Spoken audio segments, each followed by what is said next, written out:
Greetings, sentient beings. Chris Fisk, what's up? Hope coming through loud and clear for all y'all out there in internet land. Sold Ingrid Bernal coming back at you. We got some tinny dub in the backdrop, but you know, if you just want to mute that old dang sound and pop your own tunes and zone out, well, by all means, it's your world.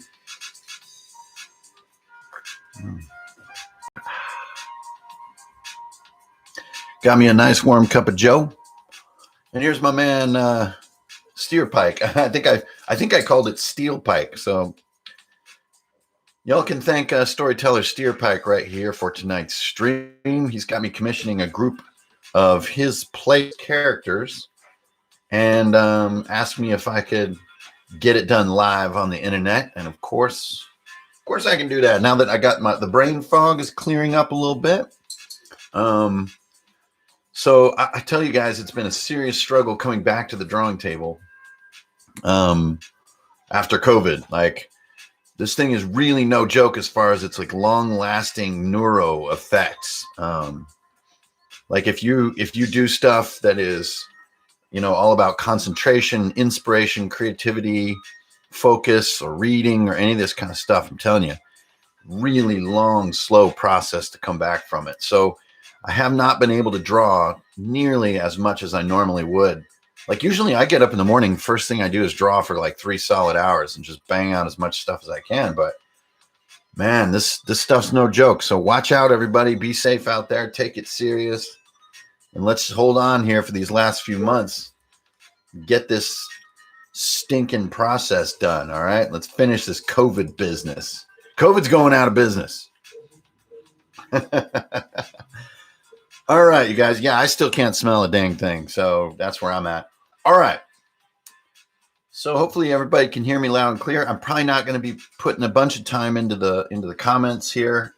You know, feel free to talk amongst yourselves, but I'm going to stay focused. I want to get Steelpike's work done here. And, well, you guys have seen me do groups before, so it's not really a quick and easy task. You really got to kind of lean in on each character and give it all its kind of the love and seriousness that each character needs. Because you know how players are. They get into these characters. They're their creations, but they're also their companions. So I'm using a slightly rough oval brush here. People often ask me about this kind of stuff. So there's a close-up. You really want to look closely. It's just a hard oval with pressure sensitivity, so I can get the smaller line like that. No opacity or any silliness. And then I've just got a tiny bit of scatter on it. So you get these, you know, this just small amount here of rough edging. So it, in some ways, kind of looks like bleed, or kind of looks like the natural process of a marker sliding on the texture of paper. And it just keeps you in a little bit more of a mode of feeling that analog magic that comes from drawing everything by hand.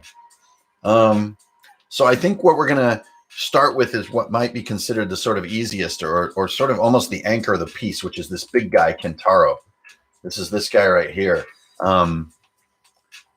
So he's like a Hulk type character, kind of like an orc, but he's sort of dressed like a newsie from the 20s. So he's going to have the little scally hat on his big Hulk head, and he fights with a bell attached to an anchor chain. So a bell on a chain. So he's going to have something in one hand, which is, you know, classic for, you know, player characters. And so we're just going to do a really classic kind of Hulk pose for him, okay? Now, another thing is, like, I'm seeing this in my head, but I'm trying to get better at helping you guys see what I'm seeing in my head. Right now, I'm seeing this character kind of like this. And the other characters are going to be kind of near him. So let's just keep this layer and just call it sizes. And I might pop that up now and again for a little bit of reference. But now let's zoom way in. And let's start living up close. And let's let's see this character, sort of see into their eyes, into their soul. When you start with the eyes or with the head, it can make some of the proportions of the character be a little bit difficult. But man, if you don't nail that expression and feel the life of the character in the sort of the portrait sense, all the other work is not going to matter that much. At least if you're me, if your skills are limited like mine are. Okay, so let's get in here kind of close. So the head's going to be like this big. So let's think Hulk, and he's got this newsy scally on. So right there, those are my first two lines. And I like those two lines. This is the bill of his hat, and this is kind of the blocky forehead that these Hulk characters tend to have. Right? And then the ear feels a little high because of the small forehead. These caps kind of droop onto themselves like this. And, this is a little out of the ordinary for a D&D character to have, 20s style apparel. But this group sounds like it has some sort of mixed fictional influences. So we're going to play with that. And we're just going to see if we can just abide inside of Kentaro here. So I've got a relatively straightforward head position. He's not like scowling at the camera or something like that.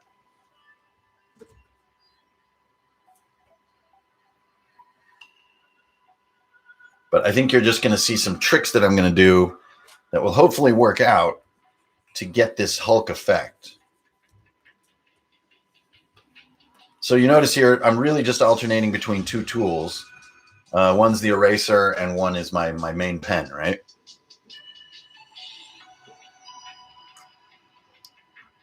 Right, so Steelpike is down here. Yeah, they have kind of a little bit of a wackadoodle world. So we can kind of have this sort of orc wearing 20s apparel and not feel too weird about it. But he's not an orc. He's bigger than an orc. And right there, I've got it. You feel that? Now, I'm not like high-fiving myself, but with me, if I don't feel like that character has that badassery, hang on, just checking framing here. Oh, yeah, that's cool. If I don't feel that, then like all the other work I'm going to do is not going to save it. And so I want those eyes to read. I want you to feel that blocky, badass expression that I know players have in their minds. This is just a shadow. It could be interpreted as hair. Not really worrying about it yet. Just making sure that this little scally cap of his has like a weight to it. So it needs to sit on a nice bold line. So there you just can feel it. So now what we need to do is make this all kind of live up to, I guess you could say, this feeling we're starting to get. So if you guys are feeling that, then you're right there with me because I can feel that scowl. So now we'll start on some of these tricks that can really give you like a Hulk style head. Which is where you build this sort of more cubic kind of head. And you see, I'm just letting myself make some lines that are totally not ideal.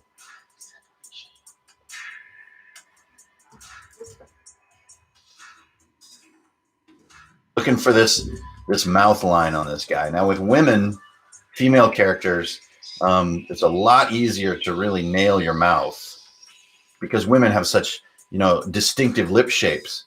You can kind of be pretty bold with it and it doesn't feel that weird. But with men, sometimes you can accidentally get like weirdo mouth or what one of my old art influences used to call Hassenpfeffer mouth. It's like this kind of overly lippy looking male character, which can be off-putting.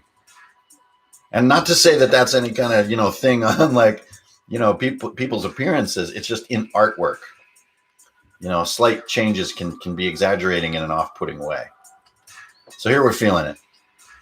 So again, I want to dig in that mouth. It's still a little big for a male character, so I'm going to keep cutting it down. See what I'm doing? I've got that. He almost has like a Dwayne Johnson has like very distinct lips. So there I'm feeling that. Still just a little big. I'm just going to still keep cutting it off. There we go. There we go. And we get this little thing. I know that has some kind of cool anatomical name, but I don't know things. All right, here we go. I almost always just use my left side of my piece as my dark side. So now my ear kind of wound up in a funny spot too, right? So let's just, since I'm trying to do like this whole group in one night, you guys might be seeing, you might be seeing me do a few more tricks than I would normally do, like using lassos and stuff. That's just to save time and keep trucking. So look how I'm lowering the forehead. Now you see how that mood just changed? Like he just gained like 70 pounds because the forehead comes down and the skull gets heavier. I still just can't feel this. This just doesn't feel like him. I think his mouth needs to go to the corners like that. Maybe even reveal some teeth in here.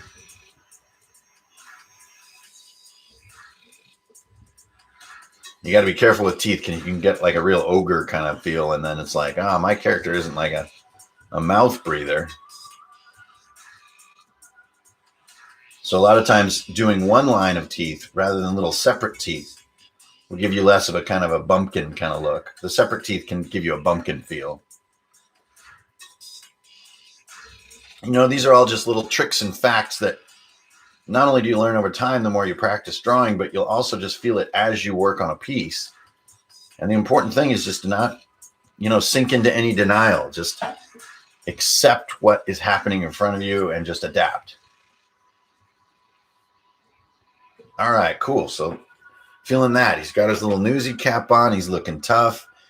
Now, to get this sort of Hulk thing to kind of come into home plate, thicken that jaw even a bit more, like you can see just beyond the sort of flesh line on the inside of the zygomatic arch there. This zygomatic is just a little close. There we go. All right, so that's feeling cool to me. I just need to sort of get some weight in the ear. And now do something that I often do on characters like this, which is give them a little bit of scar tissue. Like, I'm going to go ahead and make a leap of reasoning here and assume that their 8-foot tall, badass orc offshoot race guy is, kind of plays a tough role in the group. I'm gonna go out on a limb with that. I'm gonna go out on a limb. Yeah, total Peaky Blinder crossed with what's his name, Marvin from Sin City. All right, so I'm feeling good. We're on the path. So see, I've drawn that head too big, and that's okay, because remember, I got my size reference here. So now I can just kind of bring my head down, and this will be like one of the last things I have to rescale in the piece. Now, as many of you know, there's a rule with characters that they tend to be, between 7 and 9 heads tall. That's pretty funny looking. The pillar of heads. We don't need that much precision in this piece because we're going to just kind of wing it.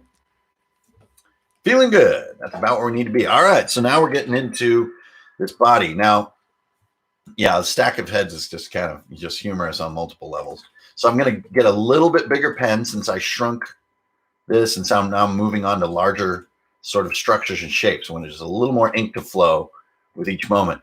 Now, a normal character, be kind of like this, right? But these Hulk characters kind of have these lats that sort of sit like this. The neck is still there, but the lats are behind the neck. So you still want to get your sphenomastoid tendons is what these are called. There's your shadow under the jaw, and you can start to feel it.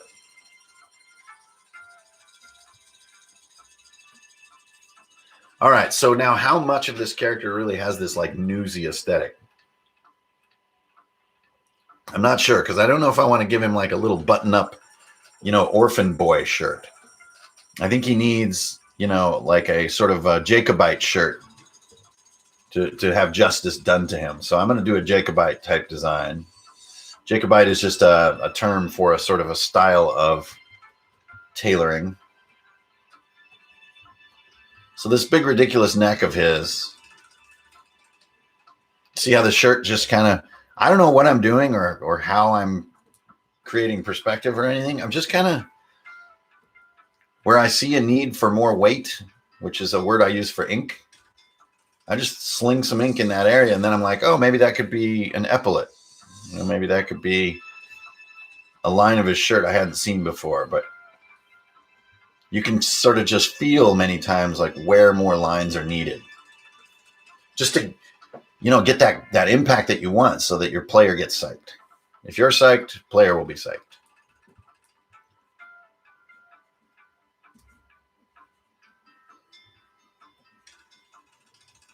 Yeah, so I'm liking that there's more eye socket here.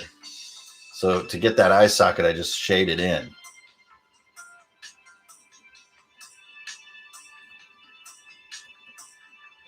And then he becomes a little more fantasy and a little less, realistic Giganto.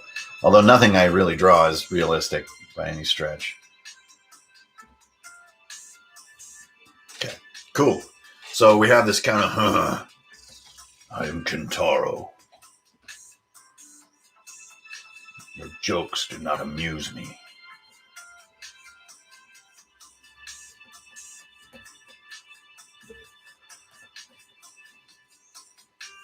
So probably saw me just about cheat there, where I was going to use white paint instead of an eraser. It's totally a viable move, but it can kind of bite you in the butt later when you're trying to put things together. You can have white blobs hanging out. Okay, and we are underway. That is a moment that I like to save, and we're feeling it. Relic Arcane, thank you. Suspenders, this is why we're doing this live. That is a fantastic idea. Let's get the suspenders in.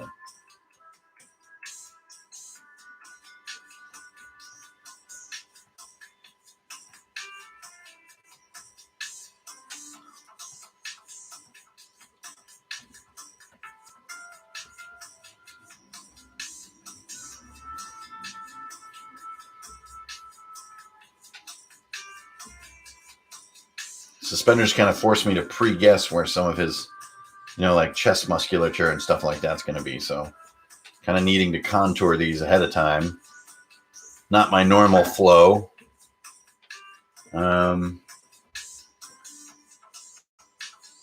Also, if I need to suddenly leap out of the stream, that's just because my puppy, the mighty, mighty Chutney, he might need a little bit of attention at some point to go to the bathroom and whatnot. All right. So I'm going to cut this. This just isn't showing that contour that I want. There we go. That's better.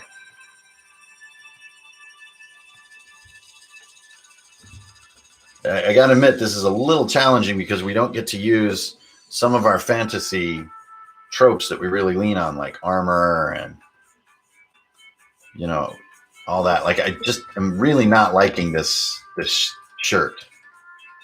Kind of want to do him shirtless or with a tank top so that I can get these muscles. These muscles are the money when you're doing a Hulk character. Yeah, you never know what chesticles are going to do. They're right? Jumping all over the place on you. Yeah, so see, in a more typical fantasy, you dive right into the anatomy, right? You get the collarbones. He's got the chesticles. That. You're kind of just like, clothing is either not there because it's armor or it's kind of skin tight in spots. And we're just going to run with that. We're just going to stick to fantasy. So we get this Hulk impact we're looking for. So maybe he is wearing a shirt, but like the collar's like that. There we go. There we go. That's cool. So he kind of has this super tight shirt because he's that big. This is the biggest shirt they can find, this guy. There we go.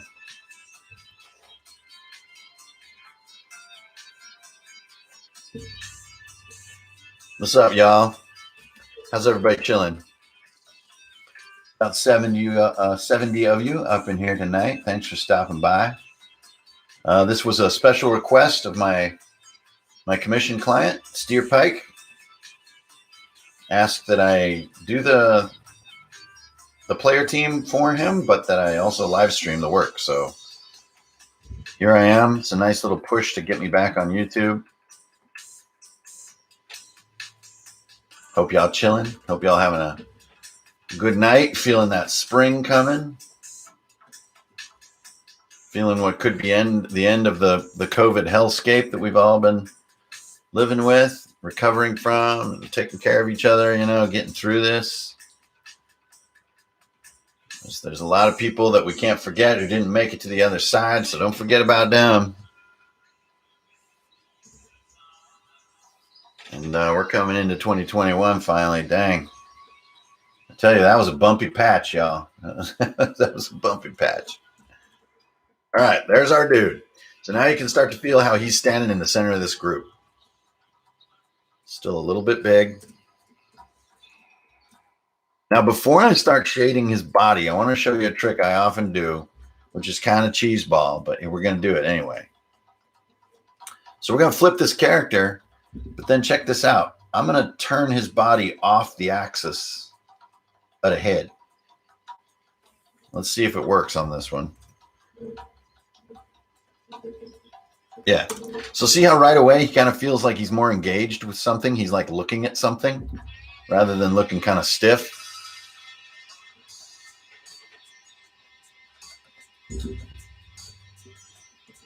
So now I'm going to flip it back because I want him to be looking this direction. So see, now the axis of the body has flipped, but the neck has not. So now just doing the repair work here. This guy's neck is so big it's going into his eye. So let's just get it a little lower like that.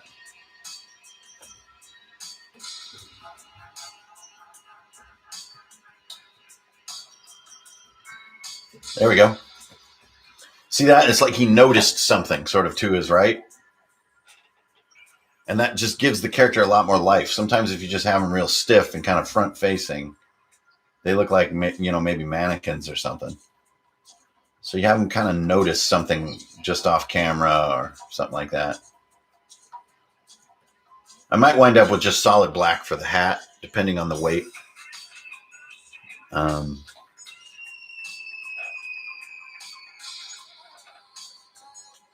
Oh, hey, Mampernomicon, that's good news, man. Get that hubbadoo vaccinated. That's great news.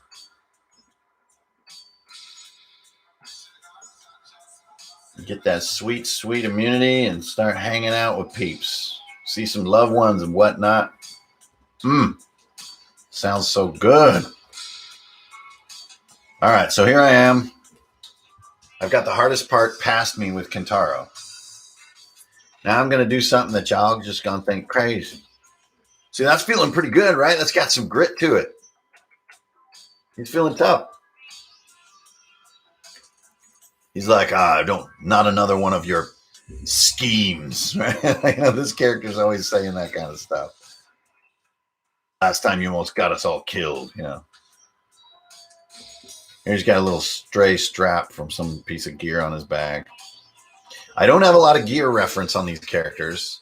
This guy just has the chain with the anchor, so I'm just going to have to wing it a little bit. I'm just trying to read between the lines on Steelpike's, I guess you could call it an order. Like what are these characters about? What is the vibe of their group? Because you guys are going to see as we get into some of the others, they're a little crazy. Hey, Prue, you've been around forever. Thanks for coming by to the Draw Hole. Welcome to the Draw Hole. All right, I'm your host, Ingrid Bernal. A lot of people keep asking me who Ingrid Bernal is, and just about every time the answer is ridiculous. Okay, so we've got Kentaro underway now. Here's what I'm going to do. I'm going to switch gears just a little bit. Let's do the female, Emil, a scion. So a scion to me, I'm not sure what that is, but that sounds like a sort of supernatural, magical, almost avatar-like character. She has long hair, elven ears. Oh, great. I love it.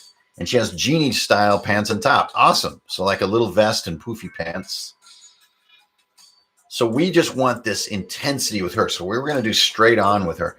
But what I wanted to show you as far as a trick goes, so I got an additional layer here, and that's going to be her layer, is I want to keep Kentaro's head in view when I start working on Emil's head. She's going to be looking right at the camera. And the reason I do this is because I want these guys to live in the same stylistic world. And that might sound silly or esoteric, but it's like how loose the pen work is. You know, how dark the eye sockets are, how wrinkly the skin is. Like, there's a lot of like unspoken or unintentional style in what I'm doing. So I like to keep them next to each other as they develop.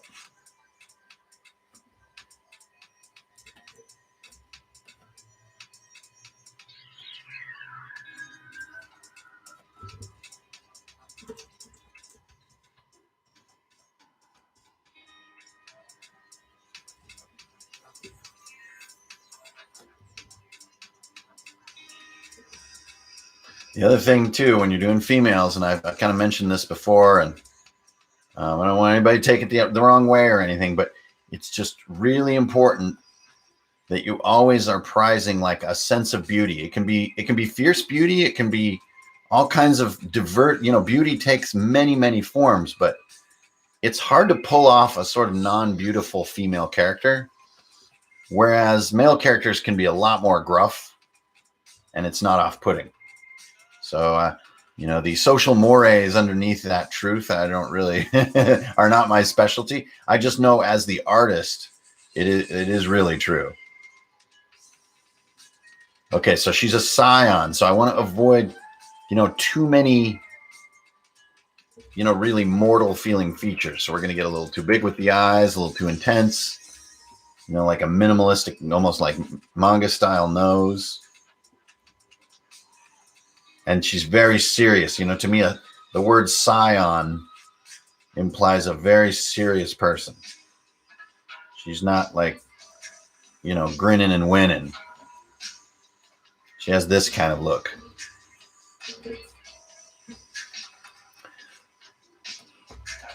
Like one male actor who does have like the really striking lip shapes that can be fun is the guy that plays Falcon in Captain America. He has like that really M shape to his lips that's so striking.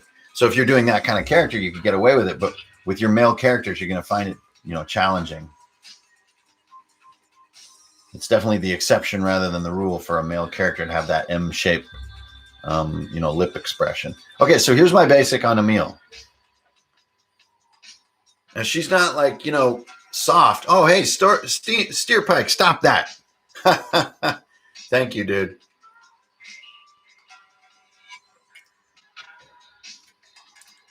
Yeah, I figured scions can fly. Yeah. They kind of hover, right? A psionics user, right? So she's got long elven ears.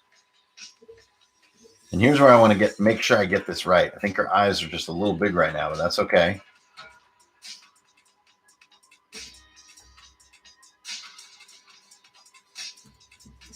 Yeah, just because your ears are long doesn't mean they should be huge.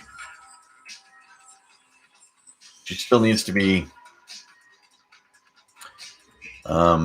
It's always hard to find, the right words exactly for the aesthetics to drawing females, because females are just as diverse as males, obviously. But like, I think maybe elegant could be a good word.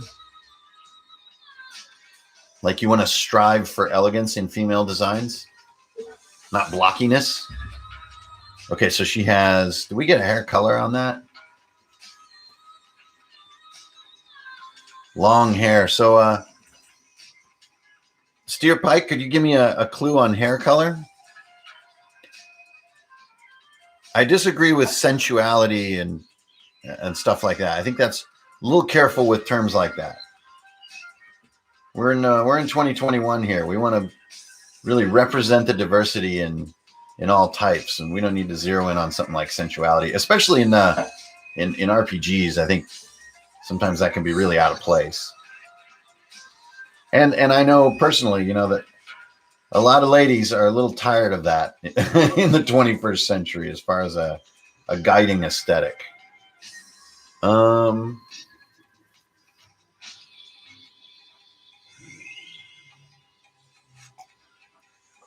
Yeah, Relic, that's awesome. Silver with copper highlights, he says. Okay, so not black, and it's long. So let's find a haircut for her. The side part is a little bit like out nowadays with the kids, but it sort of fits her persona. Almost if we did one of these, like a baroness.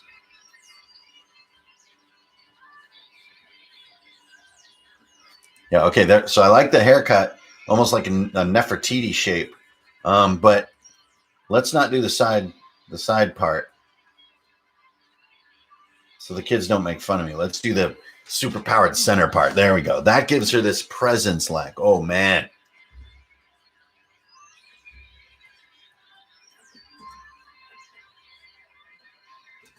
She's intense, she's like using her mind to overcome you. So we want that intensity to come through. Those eyes and whatnot. Here's her sort of collar line down here. The shadow that her chin is casting. I sure would love to do this hair black, but it needs to be silver. So we're just going to get into like the sort of contour lines of the hair like that. The hair that's behind her head, we can shade in more like this. Then the stuff in front, I'm going to need to clear out some ink here. The hair is in front of the ears. At least most of it, like that. And then it meets the cut down at the bottom where you cut the bob, right? So the hair doesn't go parallel with that angle cut. It meets it.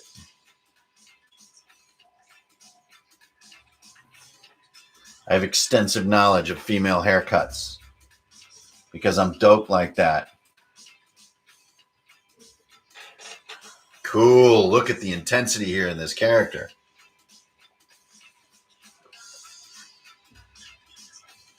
I don't know what the sketchbook project is, Milo. That sounds a little general to identify without knowing what you mean. There are a lot of sketchbook projects.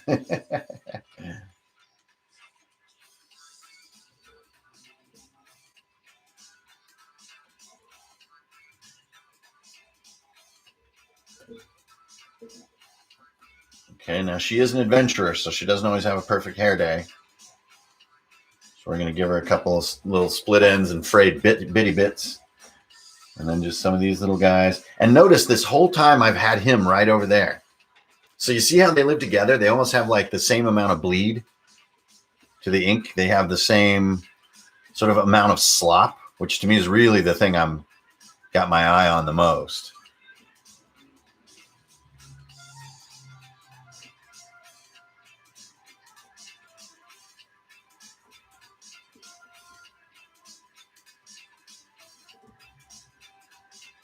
Again, being careful not to get too many little sublines going on a female character because they kind of come off as like strain marks or wrinkles or something that just because the way that our culture works, it kind of makes your eye go, oh, something's going on here. Like, what? There we go. Is it a fair cultural phenomenon? Not particularly. But just as an artist who is going to get an excited player, I do think it's a reality. Cool. Check it out. Now I'm going to do a trick here because I'm just not feeling quite nailed here. Look at this. This is pretty cheesy. I'm going to do it because of speed. This is just giving me a really good match between the ears without having to draw those lines a million times.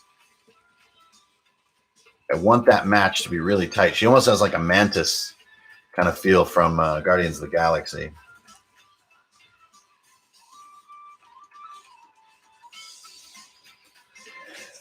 Ooh, pardon me. All right. I'm feeling good about Emil. I hope y'all are feeling as good as I am about that character. She is intense. Now, normally I would add like some face paint. I love doing face paint on female characters. Like this kind of stuff. But it can be really striking and something that maybe a player isn't ready for. I've heard of Song of Blades and Heroes. Oh, send your sketchbook to the library. That's pretty neat. Okay, so we're going to leave the face paint off because I think it asks too much of a player. I think it can be too surprising. Like, I never imagined that. It does look really cool and badass, but I just don't know. Unless Steelpike wants to make a call since he's in the stream.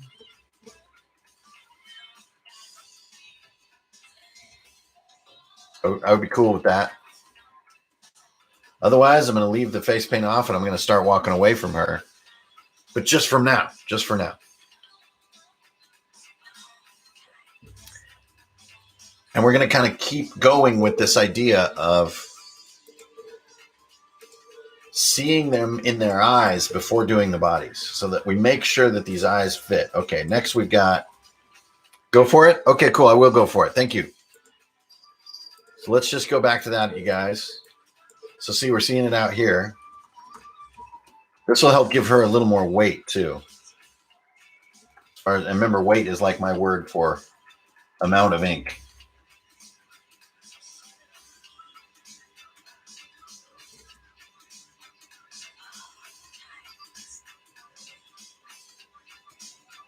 So there's the shape, and then I think it just really has to be a bold black line. I don't know. It inhibits her beauty a little bit. That doesn't. I like that. That's cool. She's got a couple more here. There we go. Tight. Man, she's intense. She's like, I will overcome you with my brain. All right. Next, we are moving on to Agoc, I believe is the orc. An orc warrior that fights hand axe, sure. And a bone naga manica. Gladiatory arm sleeve. Oh, sick. Okay, so I'm going to focus on that arm sleeve. And we've got an orc warrior. I'm assuming this is a male. Okay, and we do not want to blend with Kentaro over there. Kentaro's like 8 feet tall.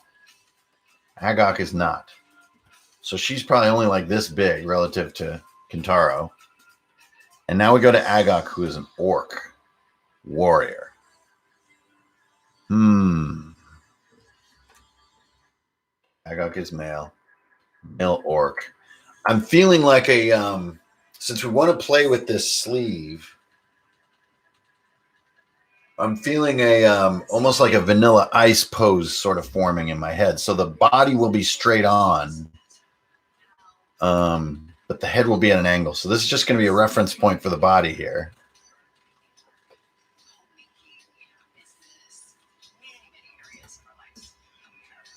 And there's going to, he's like leaning back with smug gladiator style.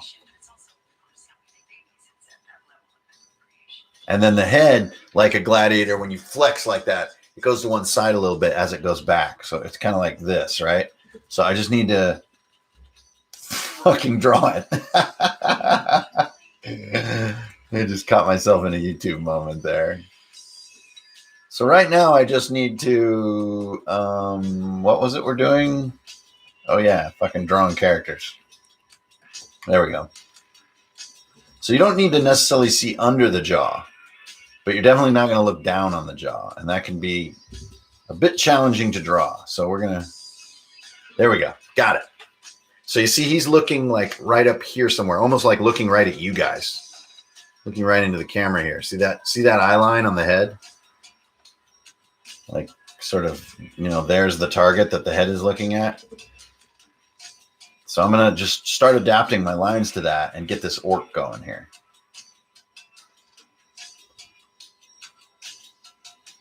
But when you're doing this vanilla ice pose, your head is looking up, but your attitude is looking sort of down and straight.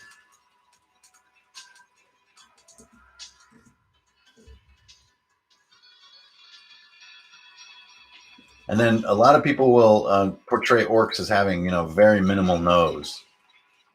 This kind of stuff.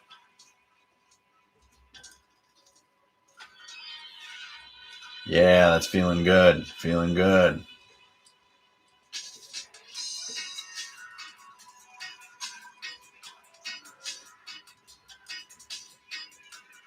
There you go. So if you're trying to see or trying to sort of, come at it from like this is instructional in some way, I know sometimes I just do the old classic trick called just draw the fucking owl. I'm sure you guys have heard of that. It's like the worst way to teach art. It's like you draw a circle and then you just draw the rest of an owl and say, just do that. But that's a little bit my quote unquote educational style. I feel really good about how this head shape and head pose is turning out, but I couldn't really tell you how I drew it. I just sort of did. But you see that? You feel how he's like a mad attitude, and he's a little small. This is why we're drawing them next to each other. You got to be careful doing any kind of scale of this style on Photoshop. You can mess up your resolution, but a little bit will work fine. Later, you can always trace your work out into vectors too if you want to get it really crazy high resolution. Like right now, this is 100%. So I think this image is about 14 inches across or 17 inches across. So not crazy high resolution, but definitely not low. And then thanks to the wonder of image tracing technology in recent years, you can just vectorize your work and get infinite resolution out of it very easily. You can use SVG format, all kinds of stuff, easy stuff to do that. So anyways, we're filling in some eye sockets here. Would love a sense of hair on this guy, if we got any hair to deal with. Just so I can match your player concept.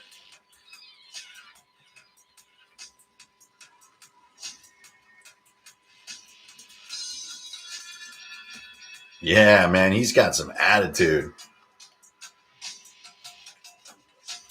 First time watching live, Molten. Oh, that's crazy. Well, welcome.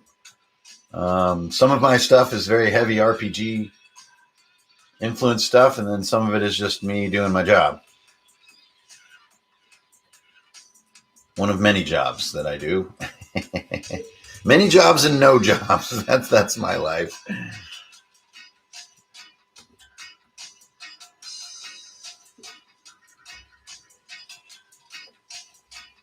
Yeah, man, he is tough as hell.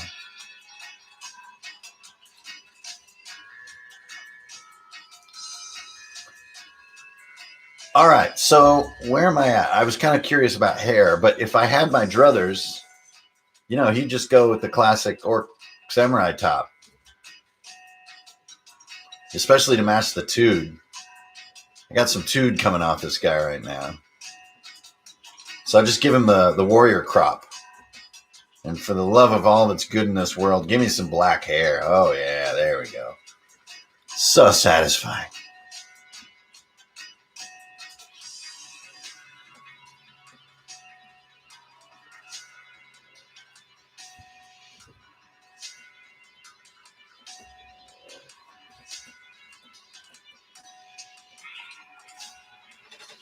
It almost has like a Borderlands attitude going.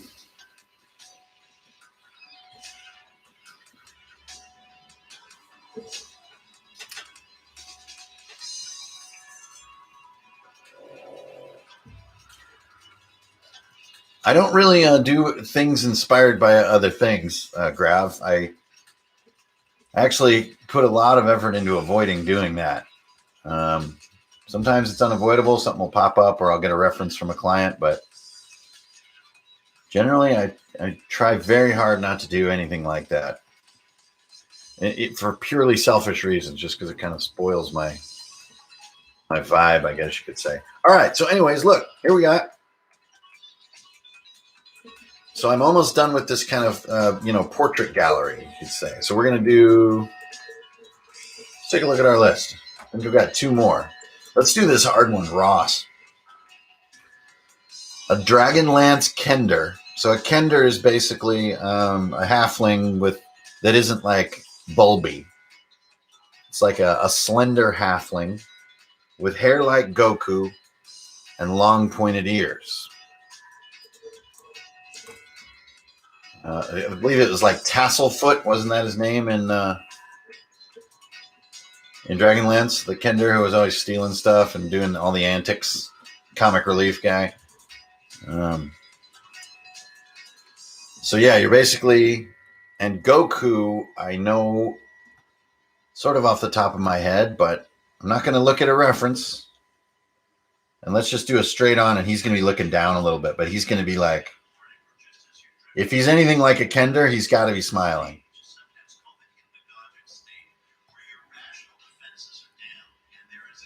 But he's got hair like Goku, which I think is something kind of like this.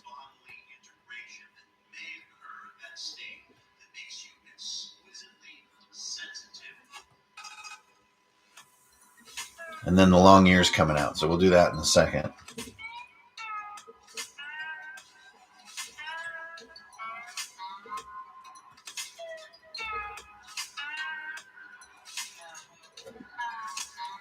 No reference. He's just a little and happy cleric of pain. Okay.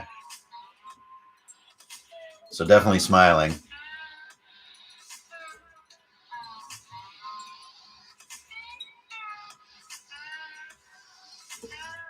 Yeah, he's got it. I feel like he needs that big smile. And then also probably a little wild-eyed.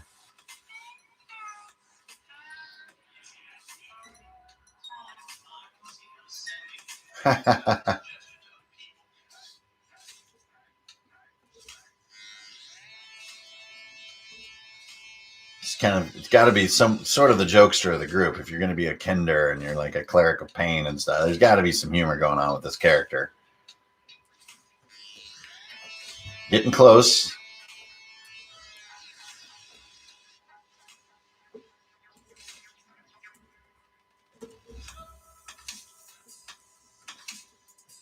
You notice too, I'm having to look at my other portraits less and less now because I'm kind of in the zone with my stylistic reference point. There we go. there he is. It's crazy though how he just kind of appears. Yeah, I think Goku has the kind of jester style hair. This isn't very good what I've done here, but it kind of sets me in motion at least.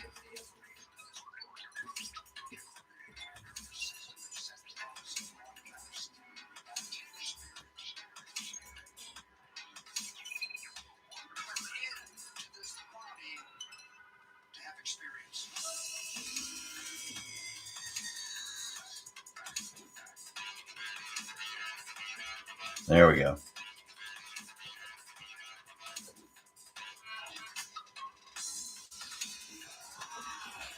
Then there are the long ears and the text description, so we got to capture those. There's the lobe down there.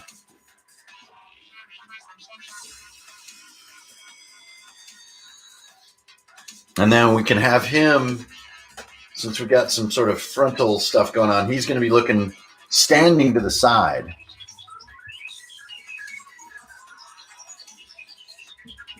Right? Like, you see that? So his body's like going that direction.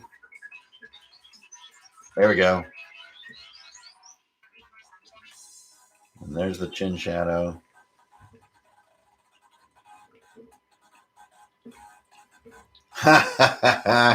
Yes. This guy is badass. Oh, man. I don't really know anything about Rick and Morty. That's not really my kind of thing. All right, cool. So there we go. There's an accidental, like, super dreadlocky thing coming out of here, but he may not want that as a player. So I'm gonna cut that. We'll just do it as a normal little Goku blob.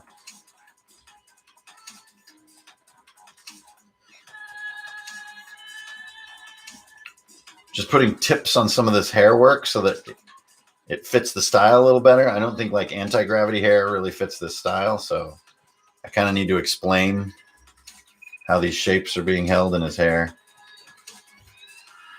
Man, he's a good time. You want him in your group for sure. Check that out. That's cool, man. That's real cool.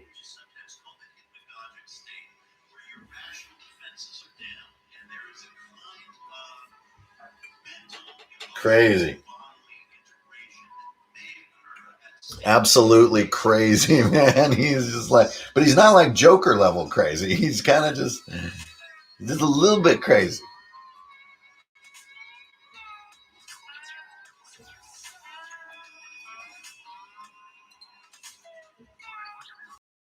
All right, now I don't think I noticed the gear on this character.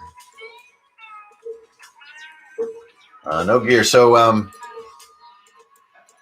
yeah, Steelpike, can you help me out with some of his gear suggestions for gear? And I would very much like to do more dark hair here to get more gravity in the piece. And then I'll cut some highlights into the hair in a minute, but yeah, see, that gives me a nice heavy block of black. He's robed vestments. Okay, so he really does have a priestly gear kit.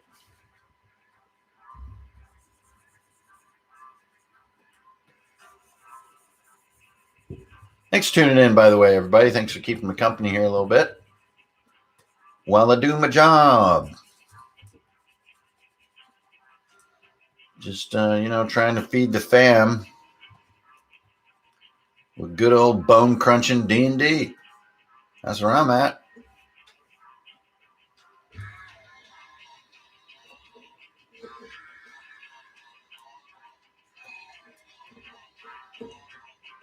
We got some, like, Martian dub going in the background. I don't know if I'm going to get hit with a copyright on that or not, but whatever. So if you see this video disappear, it's just because we were listening to tunes.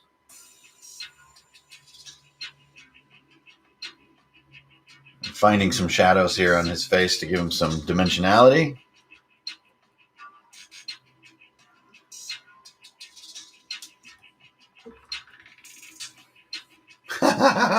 He's crazy, man.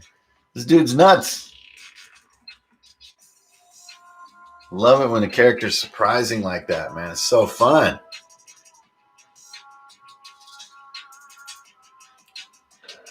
Only to the neck. Only to the neck, Deep Quantus. Only to the neck.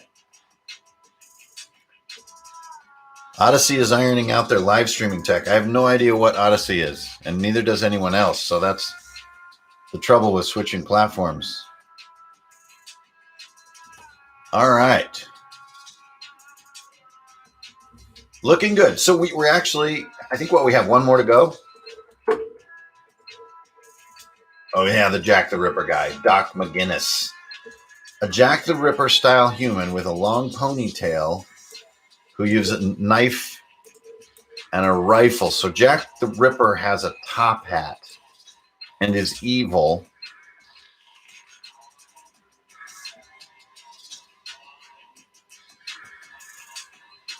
I know those two things about Jack the Ripper. And you also don't quite know who he is. And maybe some lamb chops. Let's do that.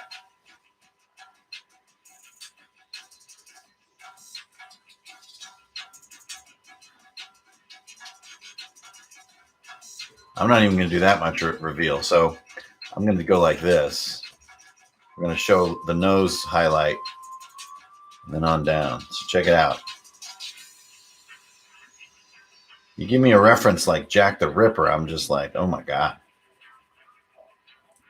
I sincerely hope this character is not modeled after Jack the Ripper or somehow an admirer, because that would suck.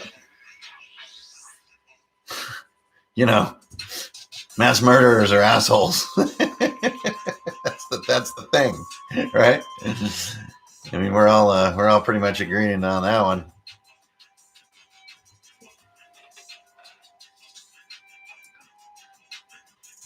Way ahead of you, Graf.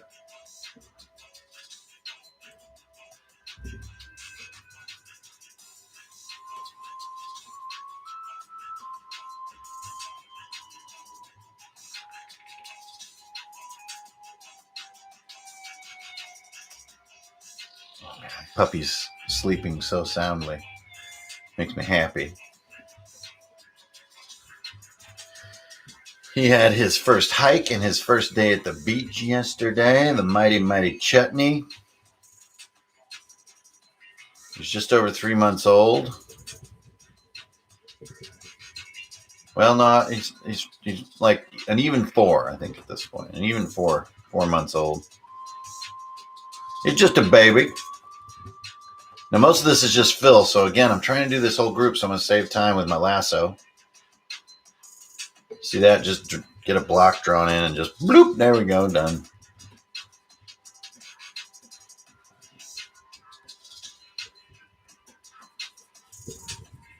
I don't even know if I need any of that interior light. Now, it just becomes a huge wall of black, right? And we don't want that. So what we're going to do is we're going to divide the head off. My lamb chops aren't really reading properly, so I'm going to let that. Ooh, this is nice. It's almost like he's got the emo over the eye hair.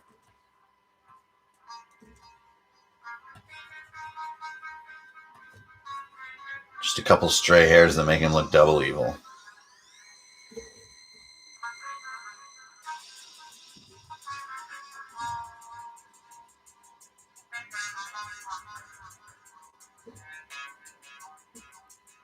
Okay, so one thing you can do when you finding yourself in too big of a black zone,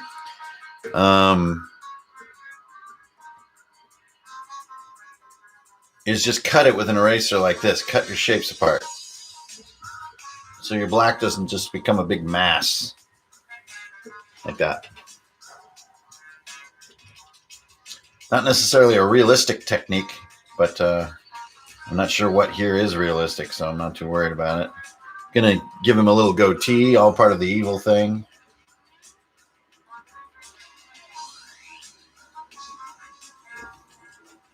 Hat's a little big, so we're getting a little bit of a comedy effect. We don't want that.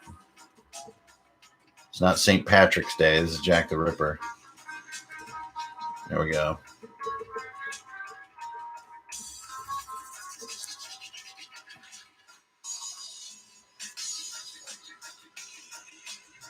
Okay, getting a little too much hair going. I think he's getting into like the Chris Cornell realm, so I'm going to trim that back and try to get back to that really subtle reference I had before, like that. That's nice.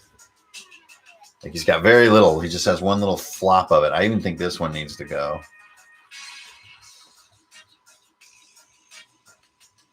So you can see how even though this character has like less sort of visible data, it's just as challenging, if not taking even a little longer,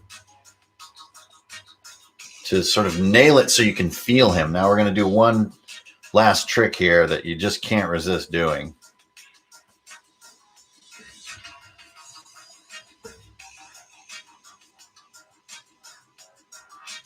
Like that.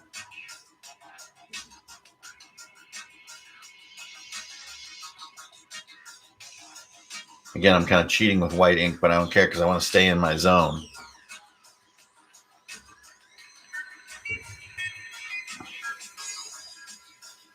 Yeah, and even though breaking up the highlights with that cut, it just isn't feeling right. So I'm going to get rid of the cut. And I'm going to bring that hat right down on those eyes.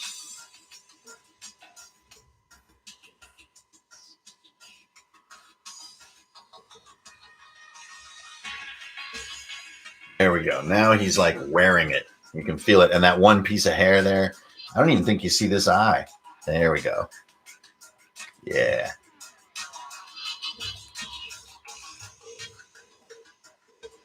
And he might be just a tad small, since he is like a human male. So compared to, Emil and stuff, see that? He came out a little small. So we'll bump him a little bit. And when we live trace this later for the finishing touch, then everything will come together just fine. So you notice too that my first character's a little more stiff in my hand because I was warming up. So we're gonna mitigate that as we go. Totally Undertaker, yeah. So there we go. So there's our. So Something is not quite right with his structure here. It's okay. We're going to work it as we go. So the next one, I'm really curious just about Emil. I really want to get her done. And I think this is our arrangement. So if that's our arrangement,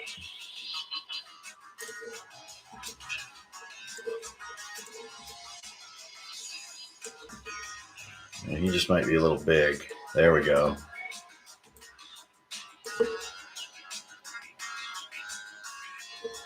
Interesting. Okay. So I'm not going to worry too much about arranging the characters because the joy of layers, I don't have to just draw this piece completely composed. I can adjust later as I go. So let's just play around with her for a second.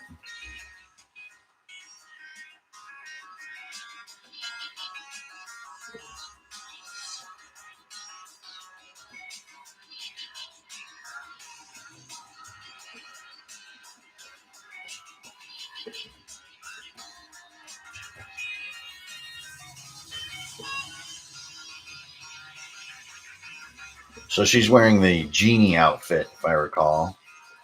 So we want to do a vest.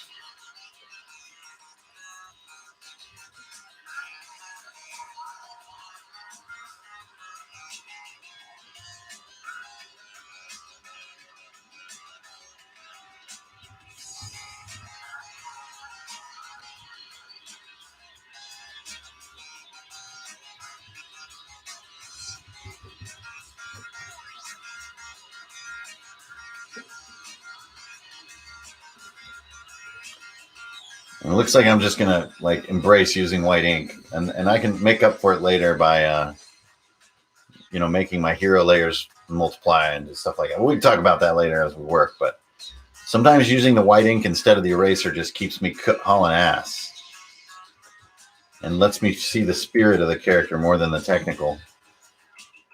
That's a good thing. Like there, see, that's a cool and fast little garment. And then she is like has this genie psionic vibe, so we're gonna need some odd decoration components here.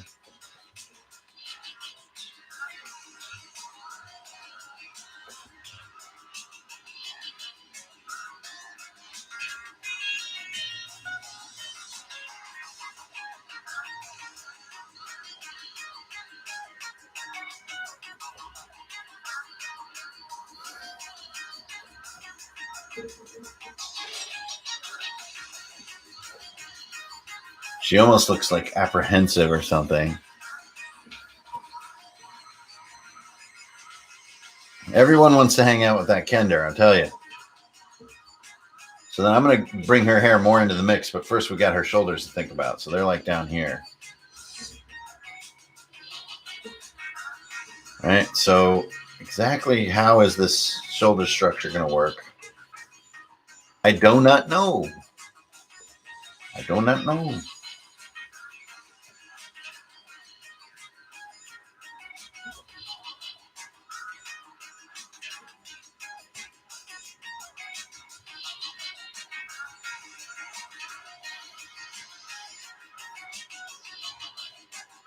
So I think she's doing the I'm absorbing the power of the cosmos gesture where your elbows go slightly behind your back.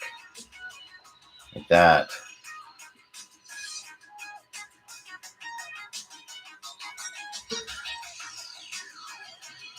Really easy to get a little too long on biceps. It happens all the time.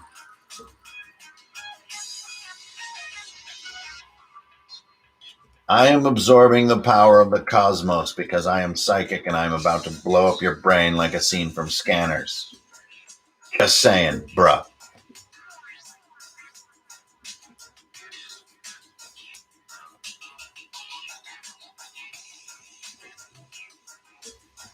And my motto and my advice, blah, blah, blah, with like female anatomy is not to set yourself on a type when you embark, but to let the type just invent itself. So you're not going to make, these sometimes stereotypical body types, that plague women's, self-image and in advertising and stuff like that. Instead of, thinking, okay, I'm going to make like a gymnast girl, or I'm going to make like a curvy girl or whatever.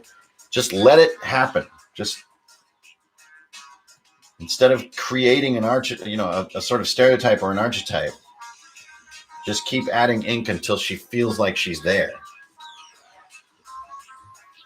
And if she turns out thick, then rock on. If she turns out kind of wafy, skinny, or tall and long-limbed or whatever, then rock on with all of it.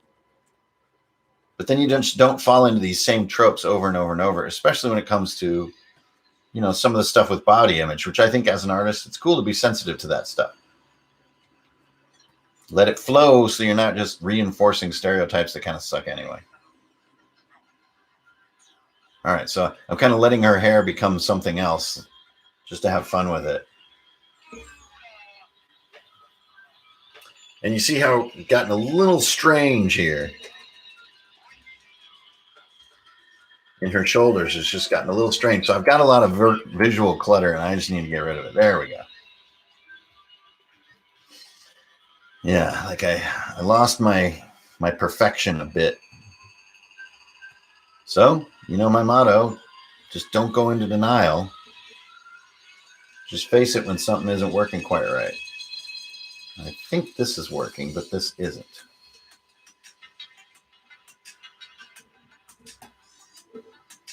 Right, so there it is. So she has like a shoulder piece.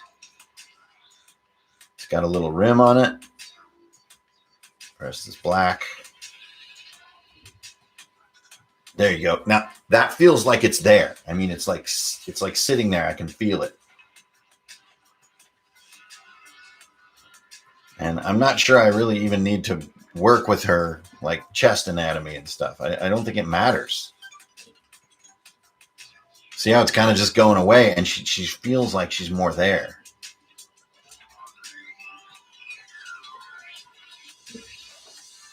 That's cool. Doesn't always have to be, it's a female character. Let me draw the boobs first. There are different body types out there, so you can just let it be what it wants to be. There, that's cool. I'm feeling that. Just kind of elongated in the middle, like a belter. Or like one of the elves from the Integral Trees.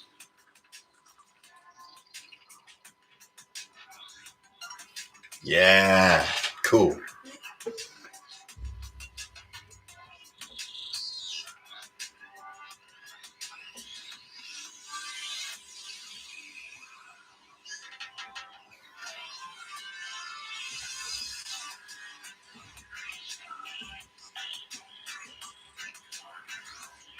Sick. So she's starting to have a cool little kind of look going on here. Dope. Hit that save button every once in a while. This is pro. We're in the pro leagues right now. We've been going for hour and a half now.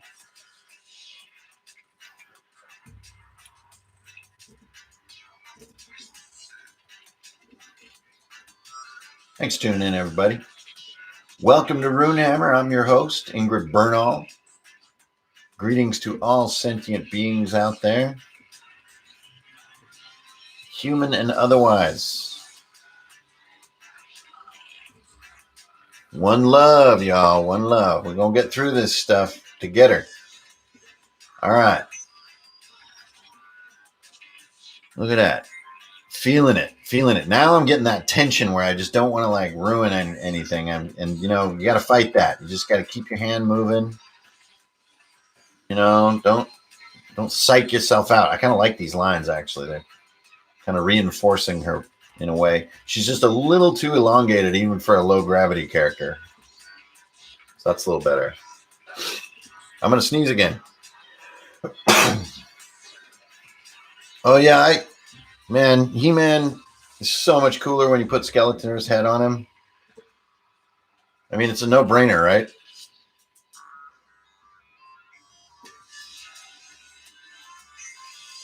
Now, again, I'm going to do what I did with her ear because she's a scion. She's like this, almost strangely perfect, semi-immortal creature in my imagination. I don't know if that's her character, but The word scion to me carries a lot of weight. So I copy and paste the arm so that I get good anatomical symmetry, but then from there on, keep drawing custom so that I get, hand done differentiation. And now I'm going to do the same thing with the hands. She's doing these hands where they're real flexed out because she's absorbing the power cosmic. So you've got your sort of square palm fully opened up, the root of the thumb, and then the thumb is like flexed outward. And so are the fingers.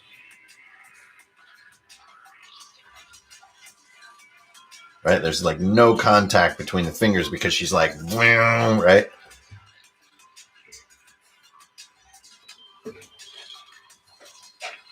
Where are you, bud? Hey, what's going on, dude? Oh, Chutney's waking up from his nap. He's looking groggy. Kind of like the idea of this kind of strap coming across the hand here. Maybe some wrinkle in the gloves that she's wearing.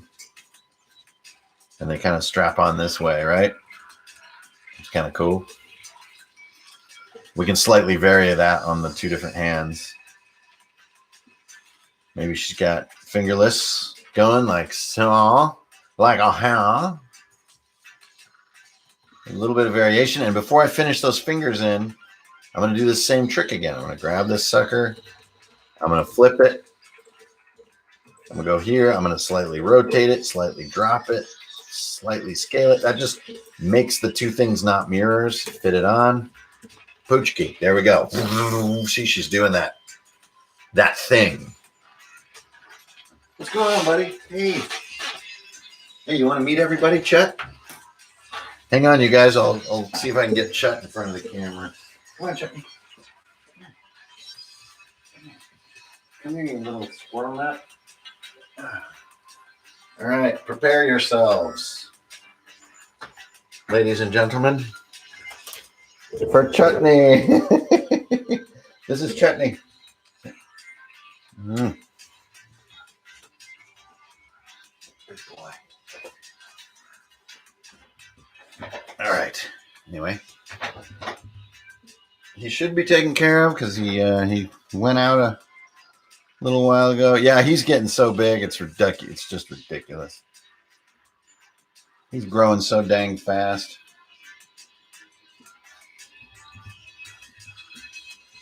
Just bonkers. Now, I like the kind of what accidentally happened with her shoulder armor. So I'm going to extend that into the gloves. Just lasso drawing to prepare for a fast fill. Steelpike, again, as everybody can thank him for commissioning this project, asking me to do it online. If you guys are enjoying yourselves, I'm enjoying myself. Love bringing groups of characters to life. It's super fun. Okay, now before I lose that selection, see how my lasso is tingling there? I'm going to grab my eraser and like that. So see if we can get away with this. No, it doesn't matter. I don't need the selection. I'm just going to do it this way. There we go. So these kind of markings are almost like a Havoc from the X-Men kind of feel. And that's it. I'm not going to do a bunch of stuff. Get all out of hand. That's all I'm going to do. Got a couple of wobbly lines on her fingers that aren't like perfect, but that's all part of the fun to me of like the organic feeling. So she's got genie pants.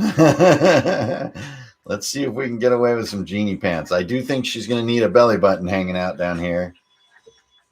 If she dresses like a genie, genies always show their belly buttons. Everybody knows that. So there it is. Here's her waistband. All right, now we're going to have to do these genie pants. So this is going to be interesting. Thanks, Diego. All right, hammer time. That's right. Okay, let's hit that old Control S real quick. I really like how she sort of turned out to be, kind of flat-chested. That really gave her a cool, unique persona. So again, not just assuming you're supposed to draw things a certain way, just letting the character become itself. I think you can get a really cool payoffs.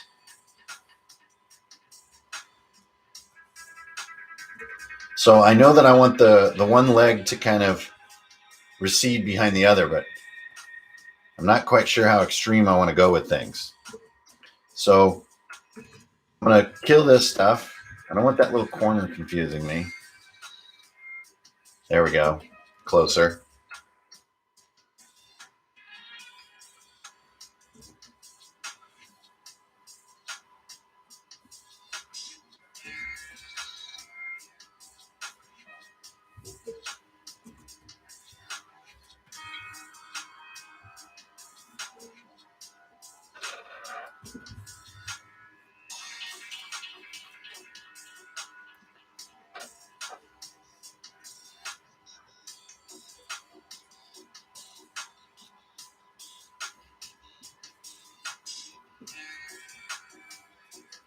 This is kind of like the design on her pants.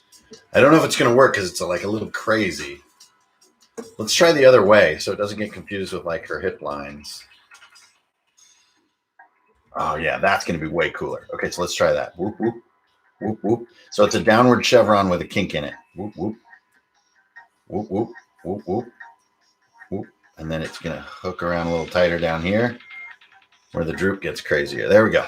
So once again, I'm going to get out my lasso so I'm not like just coloring in for ages.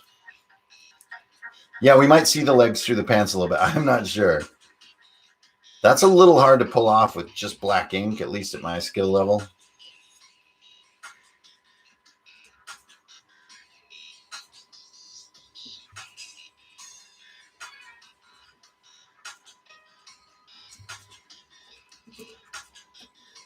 Sick. Oh, man, she's totally got like a Havoc vibe to her.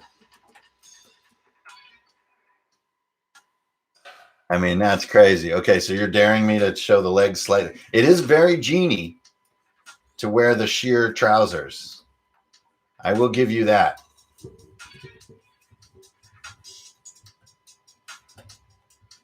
Like when you imagine a genie trapped in a bottle, sort of, they got those, you can see the legs through the pants, even when it's a male genie.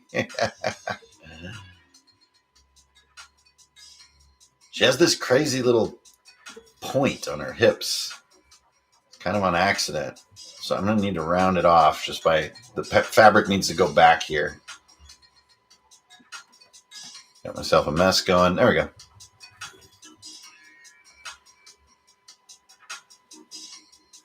Again, not trying to draw like, some stereotype of like an Instagram model. Trying to just sort of let her be human. Well, not quite human in this case.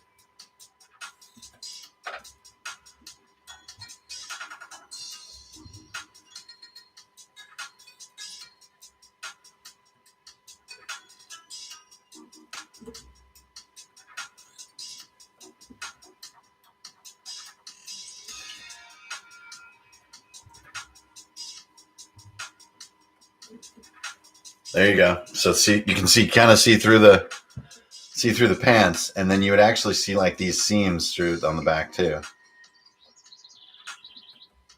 We're not going to get crazy with it and over render it. We just want to have a hint. I dare you, Billy. Can you fly, Bobby? Can you fly? All right.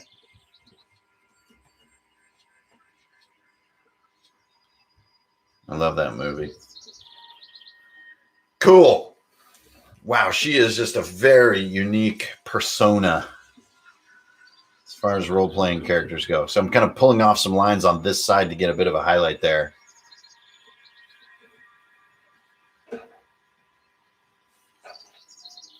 Tight, man. That's crazy. Craziness. She is like got a very powerful jam going on here. Still don't like how rough this curve is. Just needs to soften a little bit. So I'm going to round it off and then kind of round it off like that. And then we could give her some gear over here. Like she's got a little like holster or a little piece of gear on her. break up those lines, little stray straps and stuff. And then down here, like on the ankles, we'll go with like a harem type design. So she has like, you know, dark ankle hugging cuffs.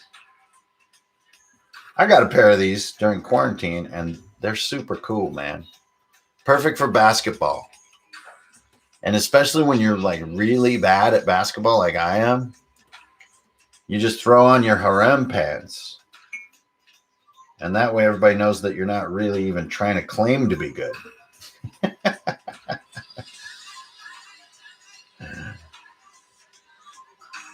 I guess I'm not really that terrible. I can make free throws and stuff. I'm late. What's the character? We've got a whole group going here. Talroth.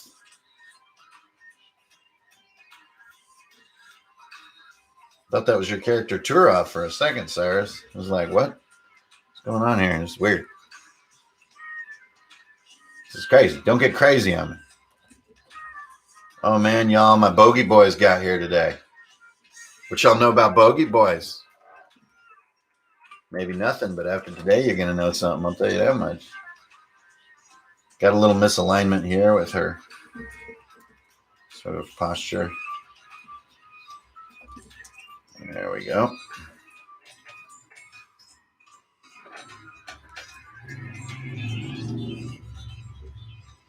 So she'll be our first character that kind of reaches the ground by giving it a shadow.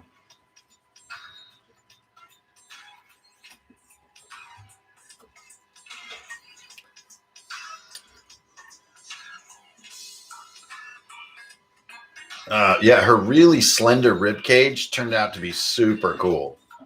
I'm digging that. There's a little bit of a not too feminine feeling right here, but I'm not like put out by it. I think it's okay. It's just sort of her body type. Super dope. Really digging it. Rooting myself on here. Good job, B. All right, Ingrid Bernal. Now you got to start filling the other characters. Let's get into this guy. He just appeared. He's the one who's like copping the vanilla ice and showing off this like dope gladiator arm, right? So now we can really kind of switch gears. Ooh. Coffee is nice and cold for the last drink. I always love that because I'm twisted that way. I wanted to do the fists curled in front of the body type pose. So you can't see me doing it right now, but I'm doing the pose. And basically it's where your fists kind of go in front of your crotch, basically. So the fists are going to be like right here-ish.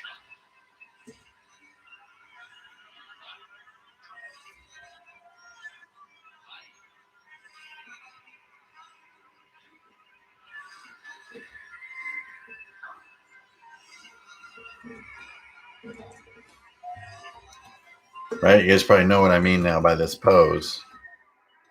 Another somewhat twinned pose, so, you know, would be advised against by a good art teacher. You know, art teachers generally will tell you that twinning is like a crutch.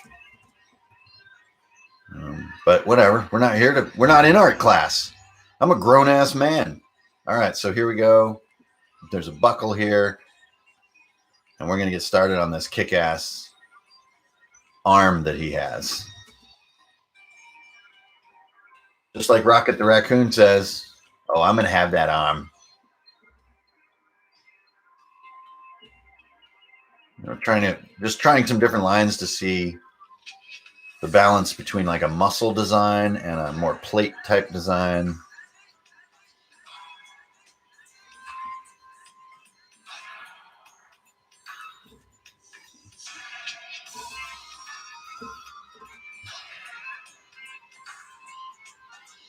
There we go. That's better. So, see, like I just really had no clue which lines I was wanting to do. I was just drawing lines to find the one I wanted.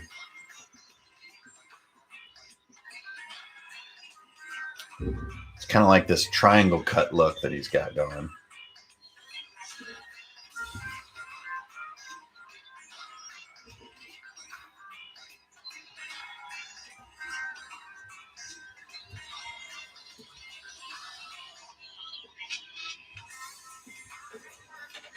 Man, I don't know if y'all been watching Pac Rim Black, but it's like the best anime ever made.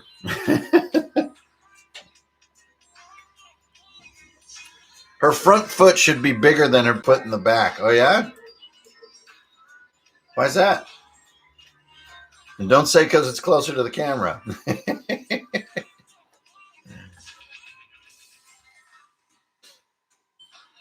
The back foot's pointing straight down. Her front foot is pointing slightly forward. Characters generally don't have enough distance of perspective to have reduction by distance. My triangle cut is still not quite right. I know my silhouette is, so I just need to work it. But something's up here.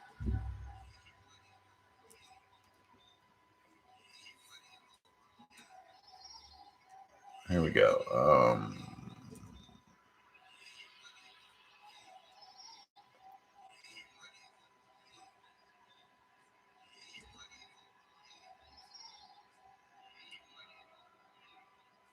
There we go. It's got one of those like sword blockers built in. This is inside the armor here. It's got the big, cool, unnecessary elbow joints on it. Because, fuck yeah. And then we're starting to see it. So I have a lot of like perspective to figure out on this stinking complex arm. But it's okay because I'm feeling cool about it. It's somewhere in here. Close.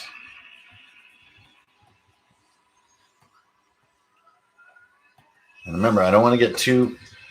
Oops, he's not over there. How Kentaro looked. I want to keep it as loose as Kentaro's stuff is. Yeah, there's that pose at least. At least I got the pose right. So now we see his anatomy without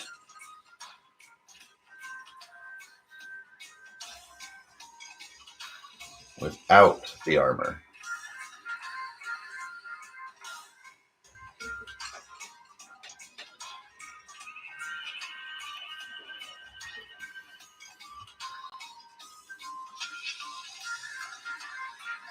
No armor. I'm so tempted to just add more armor to him, but doesn't have any armor on this arm.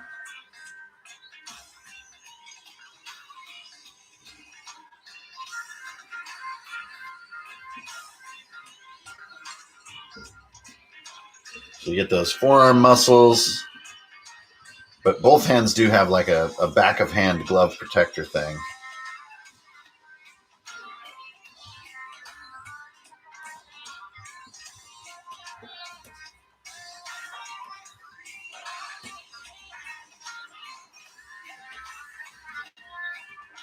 All right, Walung.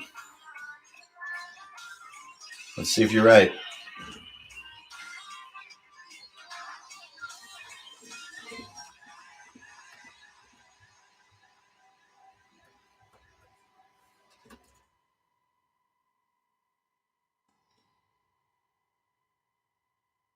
I like it dangling.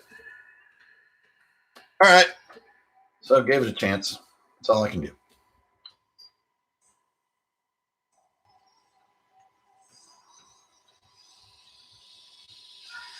And I don't think, as I got some neat shapes going on here, but I think he's just going to have like a high belt. I don't think he's got a top going. So we're going to kind of WWE him out this way. This line goes. And now I'm drawing on her layer with him. That's fine. I'm not really a stickler with layers.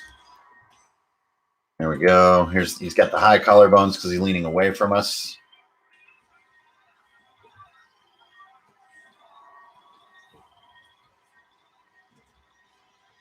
Got the high under chest line there because he's leaning away from us. This line doesn't exist. And there we have it. There's our other beefcake character. That feeling on target, Steelpike?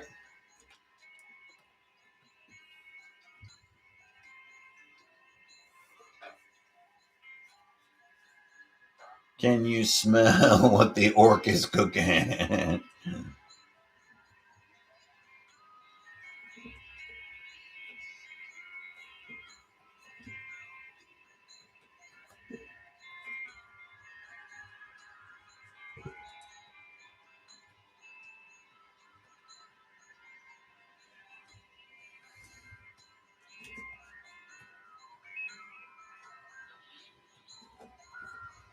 Sure you guys won't mind if I zone out now and again because I've been drawing for 2 hours straight.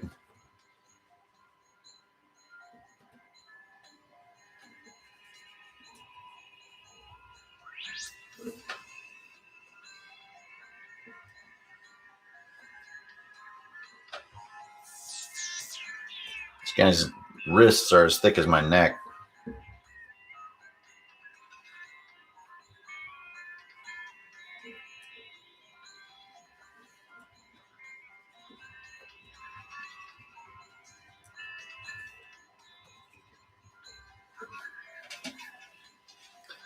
The manica is like a bone snake, this man says. A bone snake. Well, we can put some little like vertebrae spines on each link.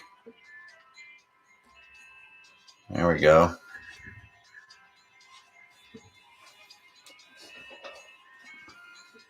Don't mess with the bone snake, bro. No matter what happens, do not mess with the bone snake. You don't want a piece of that. Get that shadow on that ear, though. That's kind of a nice little punch. I don't know what punch means. That's some kind of more vague art terms that make you sound like you know what you're doing.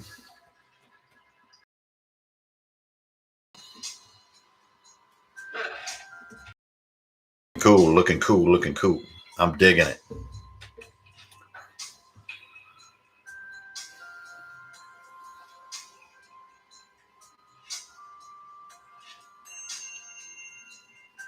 Solo wargaming show. We don't get to kind of just invent what he may be holding or doing. Remember, we are working to description.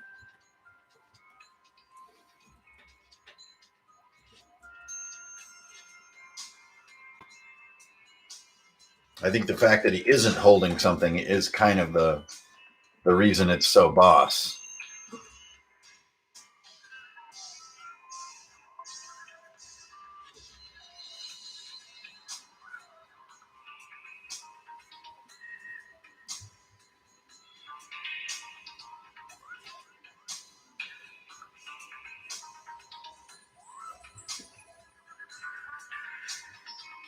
Again, kind of just playing with the gladiator idea.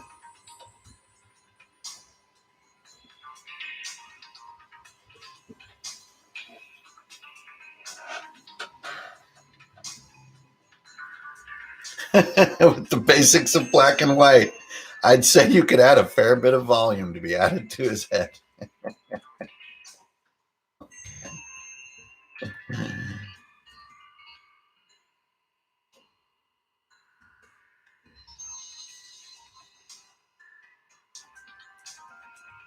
No idea how strange it is. Okay, I'm just gonna move right through that. I'm gonna move right through that. There you go. There's a little more volume.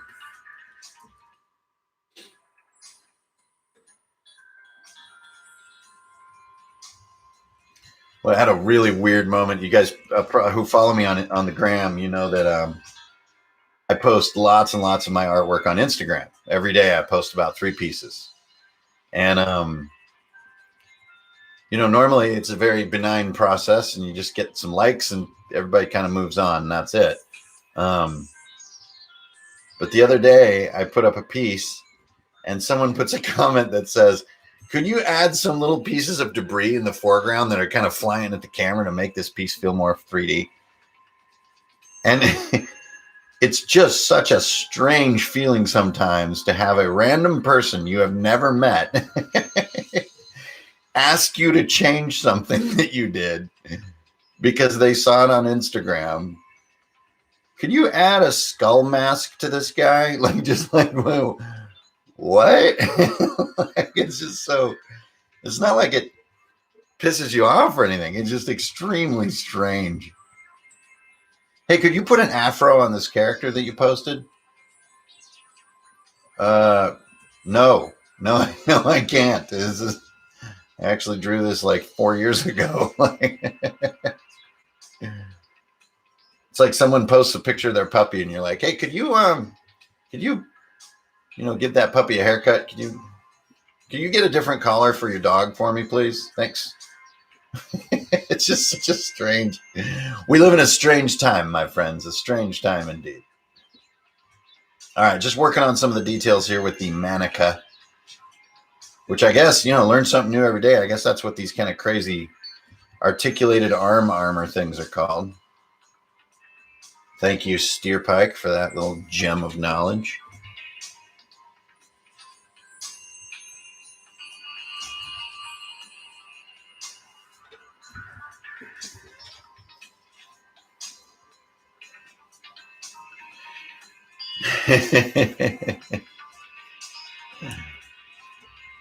Yeah, it's not like it's like something to be mad about or anything. It's just an odd kind of phenomenon of how comfortable everybody has become with being so social with all our media and all our work. It's not like a big deal or something. It's just kind of like, how very, very odd.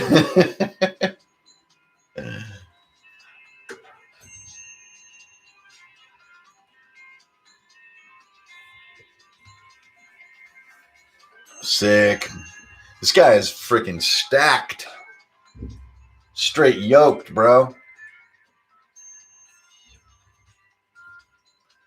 You complain about getting old. He's complaining about getting swole. You know what I mean? Woo!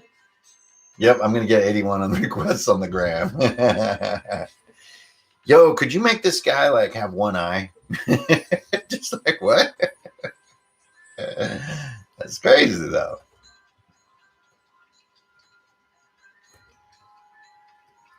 There's one guy on the Runehammer Discord who hacks a lot of my art from my books. Like he'll combine two pieces of art to make something for his game or whatever.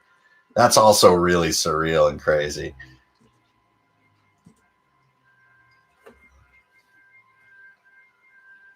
Like he'll take like a Medusa head and stick it on a zombie, stuff like that. All right, cool. I've been hanging out on this guy for quite a while now. I'm kind of just getting to know him and camping over here. I shouldn't do that. I should move on with my life. I think I got to reboot my tunes, though.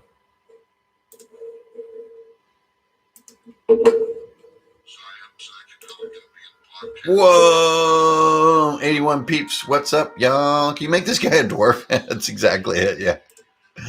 Oops. Seeing my premiere project over there. That's just plain crazy. There we go. All right. The back of the fists look like belt pouches. That's probably not too good. Let's get rid of this chevron shape then, shall we? Although, I don't know if any of y'all ever had kangaroo sneakers, but there's a cool pocket on there. Maybe he's got like kangaroo gloves. Can you dig it?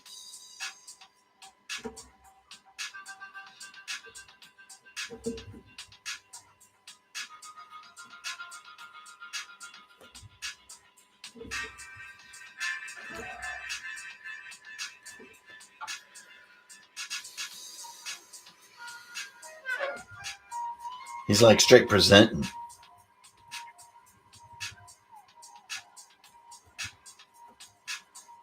It's just like some strong shadows from that, not only that side of the body, but from the fists themselves.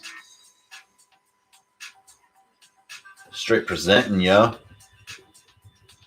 Posted up in a buffalo stance, B. That's where you at. Word, word, word. There we go. All right.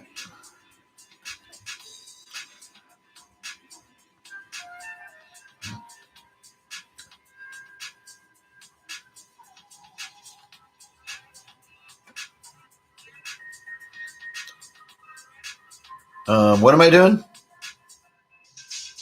Color or something? What? I'm a little lost there. I'm just going to look away from the comments. That's going to be my solution. All right. Let's make sure we got some continuity. Continuity between these characters.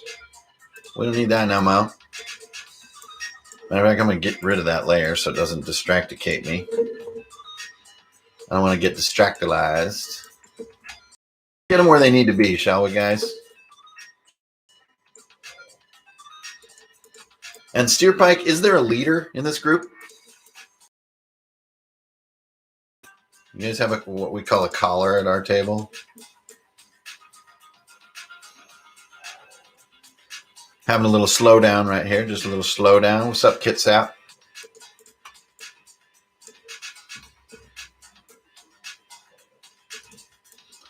Like, who is the leader? Is it, it's got probably the Scion, right? I mean, she's crazy. Straight havoc mode up in this piece, you know what I'm saying?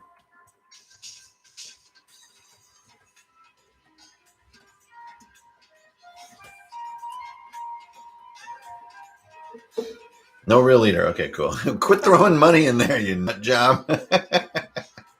Thank you, dude. A little beer money right on that. People tend to follow Kentaro. Well, he is in a different weather region. So that would mean let's get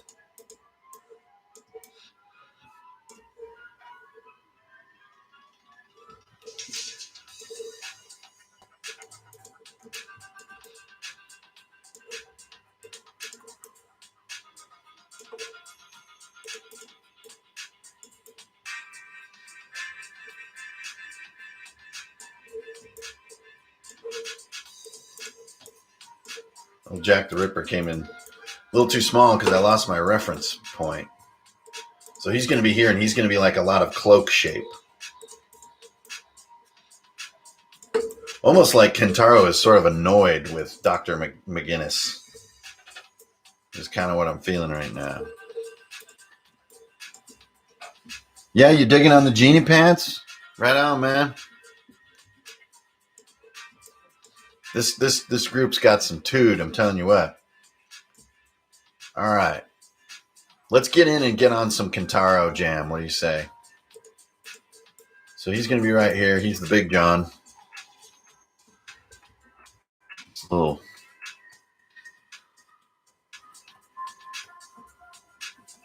We almost have like an odd kind of Hellboy tone here, and how like fantasy and modern are mixing a little bit. Kind of cool. So let's give this shirt some strain, and let's start to get him, caught up with the others in coolness. He has this big chain with an anchor on it, so I'm going to put that in his backhand because this is my world and I'm in control. And that's just how shit's gonna be, y'all. All right, so get these things finished up. We got a little bit of a droop on his old pantaloonies. No mas pantalones.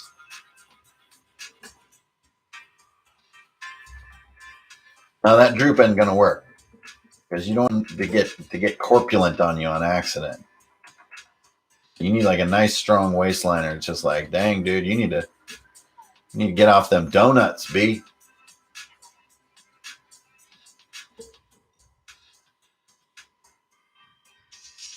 There we go. Starting to feel that. Big old arms. Look at those burly ass sausages, man. Got them big old Thanos hot dogs. Thanos got hot dogs for arms, y'all. You can believe that. All right, there we go. And then this chain is going to be back here.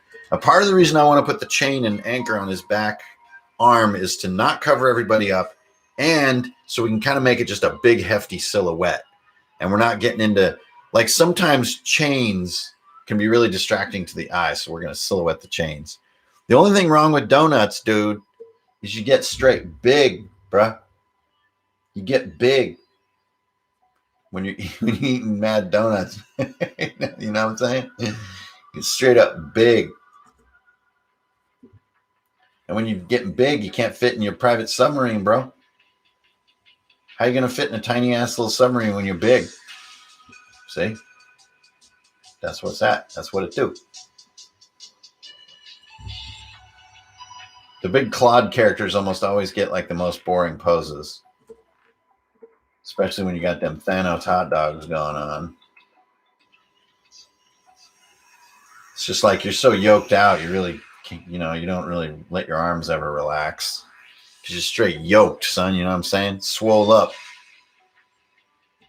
Got a case of the boosh cakes, you know what I mean?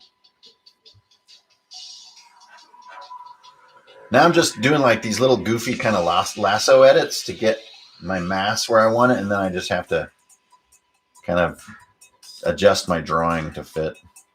Chutney's getting grumpy because I'm making so much noise. He wants to sleep. Can you guys hear him snoring over the stream? Like, the dog can snore, yo. For real. His little snorting snout. All right, it's not a puppy stream. Don't get distracted. You guys gotta see. Well, okay, there I'm getting distracted with the puppy again, but you gotta see the photo from yesterday of me and the mighty Chutney. Such a legend. The mighty one, the Chutney. Are there like watches in your world, Steelpike? Totally a puppy stream. Yeah, you got to get down with the boosh cakes, though. Boosh cakes is when you're just dropping it so on point. One boosh isn't enough. You need a whole cake.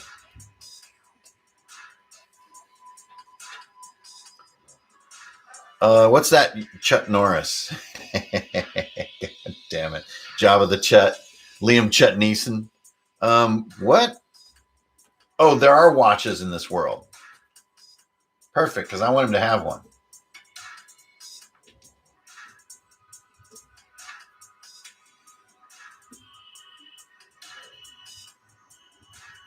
Again, I don't know. I don't know why. This is just how the right brain works. The right brain has like just a silly sense of what should be.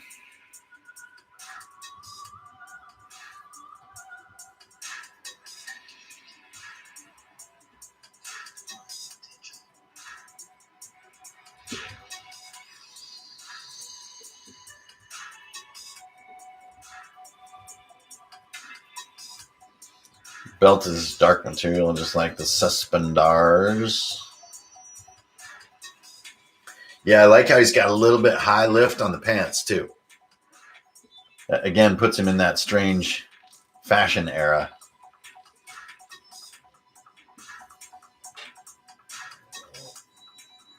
Chut Mall. I don't know what Chut Mall means. Jabba the Chut. teeny weeny little watch. Like he's got a little like. What were the ones that were so? Oh man, that everybody had there at one point. What were those called? Starts with a G. Not Fossil, but everybody had these goofy ones in like the late 80s.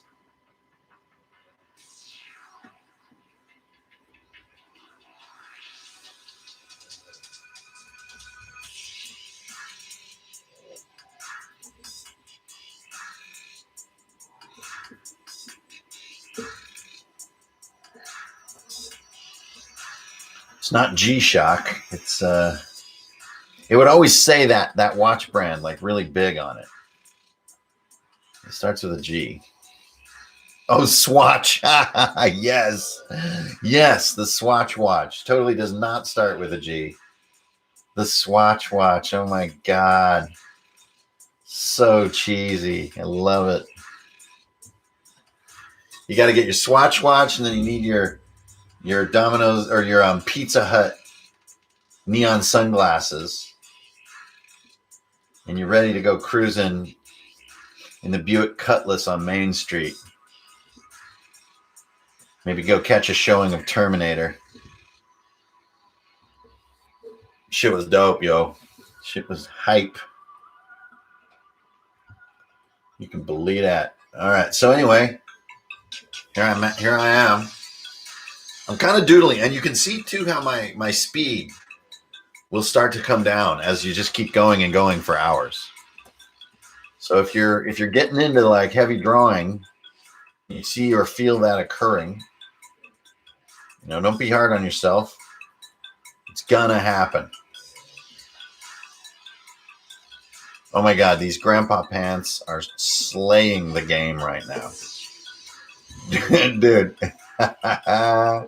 Straight up bona fide. Look at that.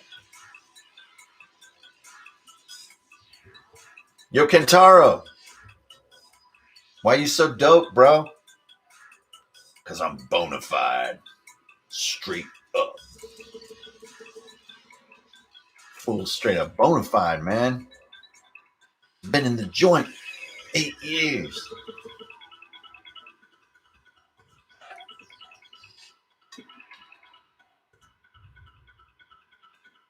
Dude, this fool has got trousers for days. Check that out. That is so fly. Yeah, we got to get the pleats. The pleats. Nice one, Nathan Palmer. So the pleats are like 2 little wrinkles, right? They're like parallel like that.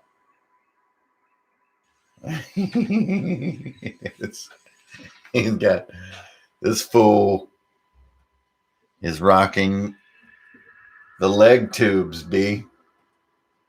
Straight up leg tubes. When did this become like the slang session? I guess anytime I'm drawing for 3 hours or more straight, the slang starts coming out. All right. Yeah, the grandpa pants, man. I'm telling you, this fool has got trouser game. Killing the trouser game. All right, now to match, we're going to give him the big old Mario shoes. He got his big old work boots up in that. You know what I'm saying? Look at that big old work boot.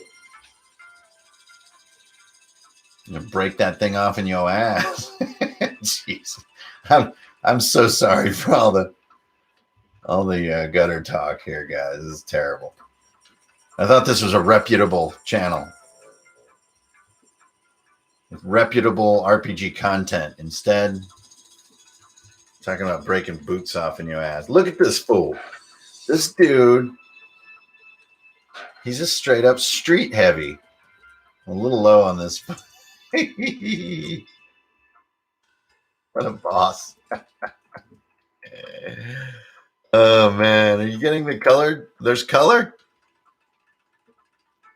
I don't think this is in color. Yeah. He's working at the docks, though.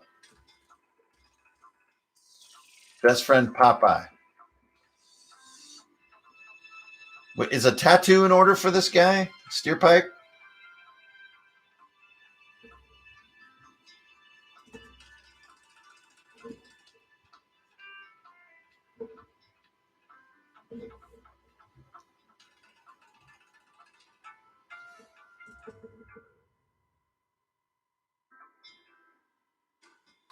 No color and yes to tattoo. Okay, so here's our chain and anchor combo. And then I'm just going to cheat. I'm going to cheat like a cheating fool here. And this big Thanos hot dog back here, we're just going to boosh cake it out right to solid black like that. Look at me go. I'm a monster.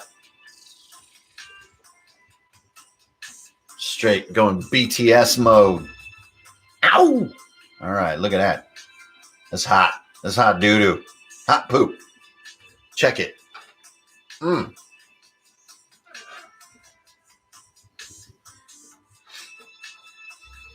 Now this anchor.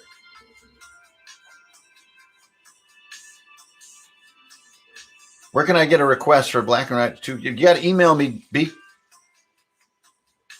You got to email hankering.furnail@gmail.com, or you can hit me up on the twit sphere or on the grams. And I'll be like, what up? Let's do your project so I can feed my fam. And you'll be like, cool, man.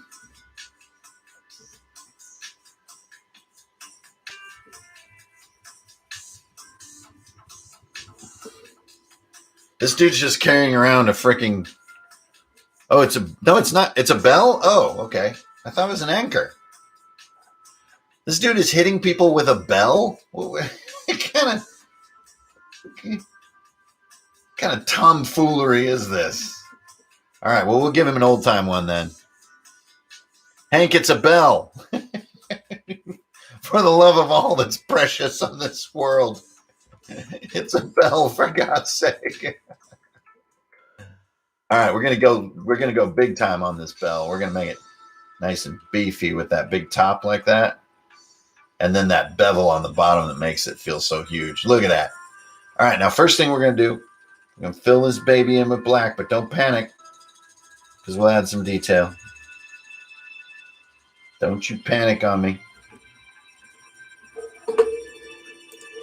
Look at that sucker.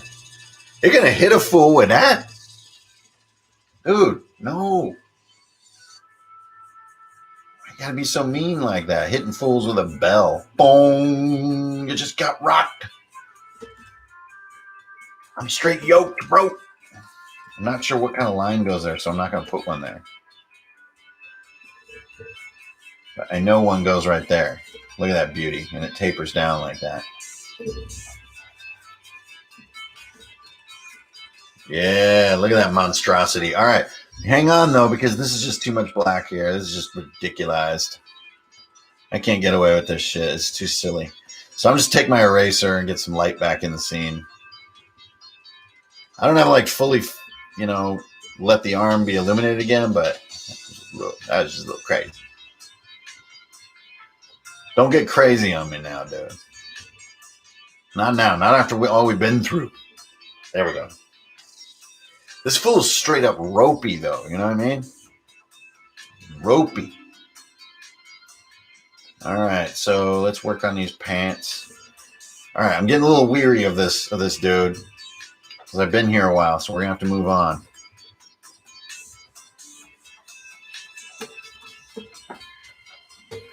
I also think I need a little adjustment here, and this pains me to do this, but it's got to be done because I could see it from a distance. And take this little noggin of his, I'm gonna pop it up just a bit like that. There we go. No big deal. Nobody saw nothing. All right. Cool. Another one is that Armando over here. His name is not Armando, but that's okay. Armando is a little wide. So he just needs to be narrowed just a step like that. There we go. Cool. Let's get the ground shadow on Kentaro so that we can feel that ground starting to harden. On the ground because nobody, even Kentaro, isn't strong enough to hold it up all the time. You'd get a cramp, you guys.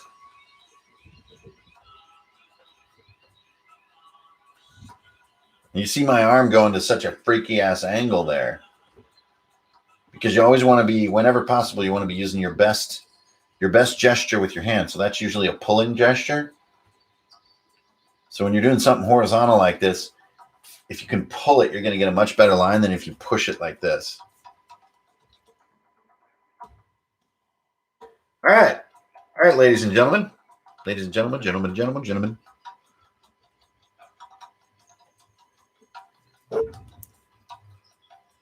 Dude, those pants are just giving me a reason to keep going. Like those are making it worth it. Look at that ropey arm, too. That thing is crazy. It's kind of calling to me to make a little bit stronger back shadow here. A little like that.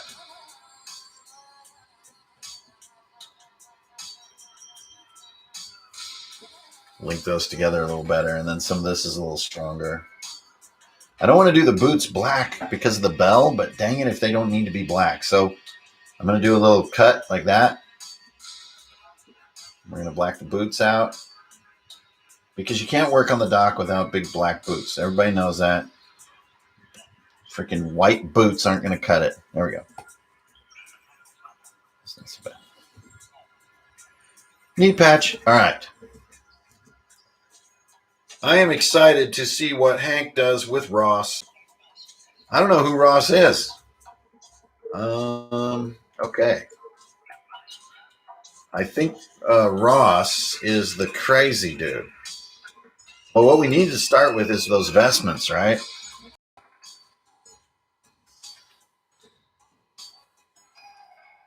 All right. Kender, yeah, here he is. So he is a death priest, you say, who wears vestments. So unless I'm mistaken, a proper vestment has two primary pieces of cloth, like some Wayne Reynolds type shit. Then you've got a button over, and then a cummerbund. I'm not the Dread Pirates wait, he wasn't the Dread Pirate Roberts either. His name was Cumberbund. All right. Here we go. Chilling.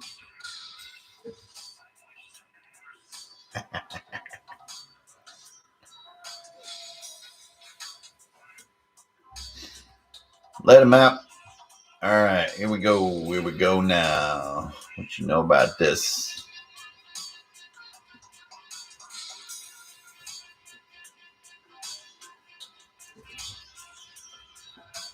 Now we're going to do black here, but then we're going to do like negative space designs. So hold tight with me. I think too we need to get points on these. There we go. I'm getting noticeably weary at this point. I'm feeling tired. Not quite all the way recovered where I can just go for 5 hours at a time. I kind of need to rest. So we're going to get there. We'll get to all that resting garbage in a second. But first, look at this. Look at this boss. I'm balling, and I'm taking my time on my ride. Oh, I'm balling.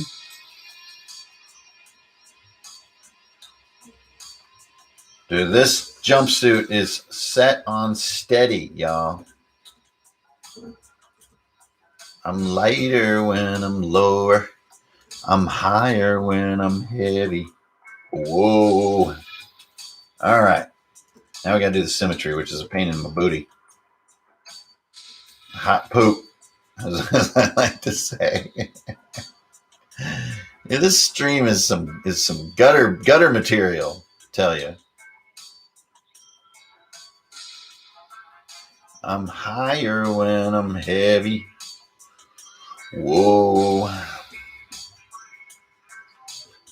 So high. My jumpsuit takes me so high.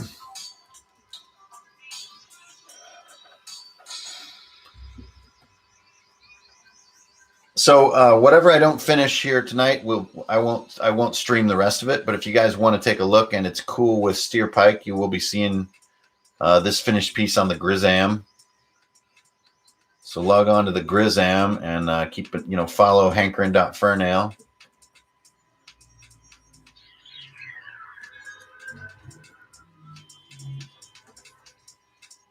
I'm higher when I'm heavy. I'm lighter when I'm lower. Whoa. So high. My jumpsuit gets me so high. All right. Look at that.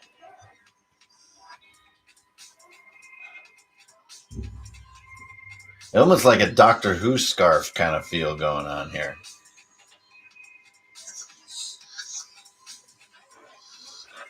Yeah, Mark, what up? Take it easy. The shadows, but you should take a rest and not worry about us for a while. Well, thank you, sir, or madam, or I don't recognize your. Okay, I didn't even look. What am I saying? Talroth. Yeah, I could be anything.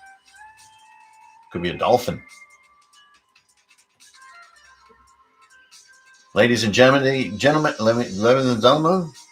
the comedy stylings of Talroth the dolphin. in this traveling sea show. All right.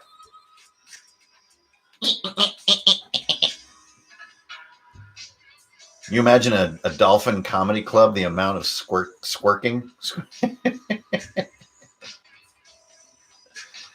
Look at this dude. I think I bummed a cigarette from this guy at the last Ren Fair. I know this dude.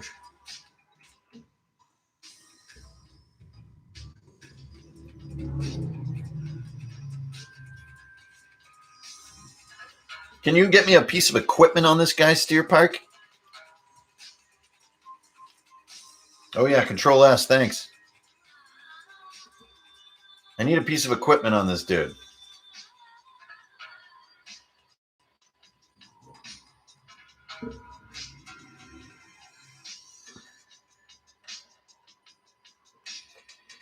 Cat of Nine Tails. Oh, man, so droopy. Can it be on the end of a stick? The answer is yes, it can totally be on the end of a stick. Because I really like this arm behind the back pose. I think it makes him look even snarkier.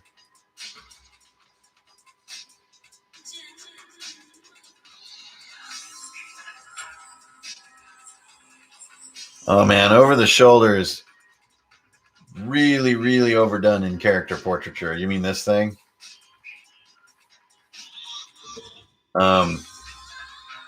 I do it now and again sometimes because I'll get requested to, but I try to avoid that if possible.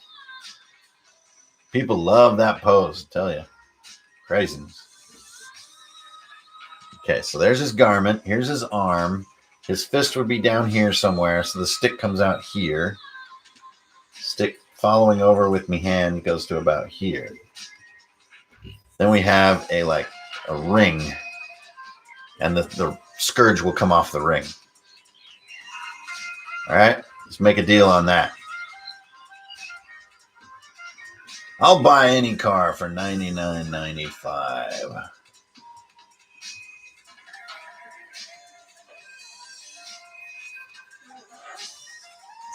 Yeah. I just could see that he needed his arms behind his back to get the snark to go to the level 11. So I needed a little stick to keep things in view. And then here's where we'll put the scourge. So a scourge is a little strip of leather with a little burr on the end, right? A little spike ball.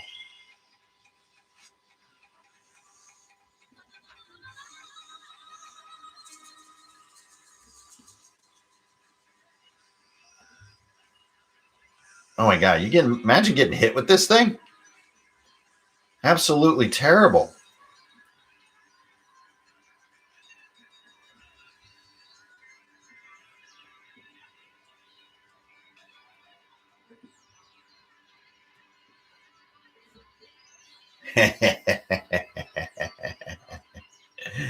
This guy is so nasty.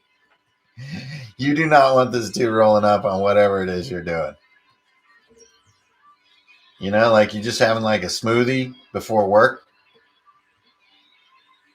And this cat rolls up with his freaking scourge on a stick. Bruh. All right, now we need to add all the little barbs, right? This thing is meant to flay the flesh off of my butt. In order to do that, it has all these little spikes on it. So for the next 4 years, I will be here drawing these little spikes.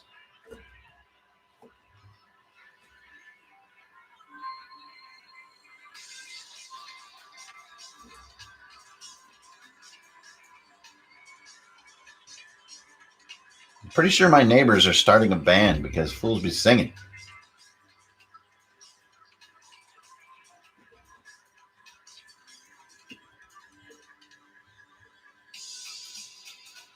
It's like twice a week, fools be singing over there. Just barely hear them. All right, so here's all these little barbs and spikes.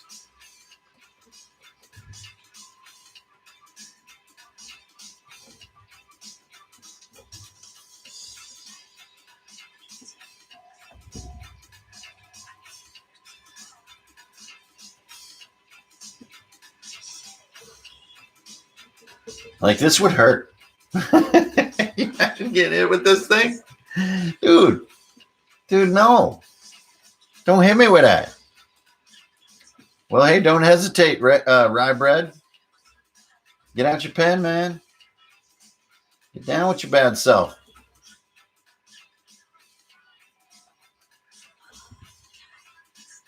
Now, I'm going to keep it very suggestive here because I don't want to get into all these little spiky details because it's just going to get real cluttery. So we're not going to draw like each little sphere and each little thing. I think it's just going to become too much data. But what I am going to do is get some white ink and I'm going to sharpen these little thingies because when they're dull, they don't look scary. So what you do is you cut like a little shark tooth in them like that. And then they look like they're going to flay you. Straight flay. Gonna Bobby flay that ass. You know what I'm saying? Like straight up wounding, bruh. You get hit with this thing, you make a con save or you lose a turn. That's where I'm at. Because of the stinging pain of it. And then you realize this little halfling guy hit you with it. Friends are laughing at you and stuff like that. It hurts.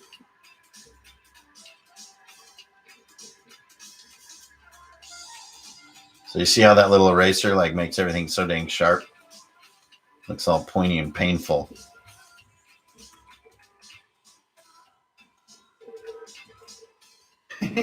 What a jerk. Okay, there's some minor grip wrapping here.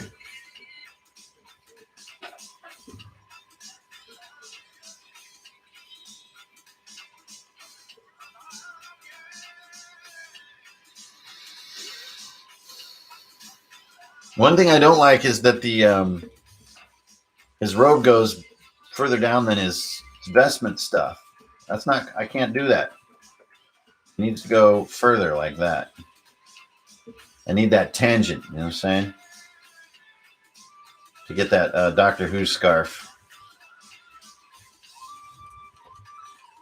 I need it, guys.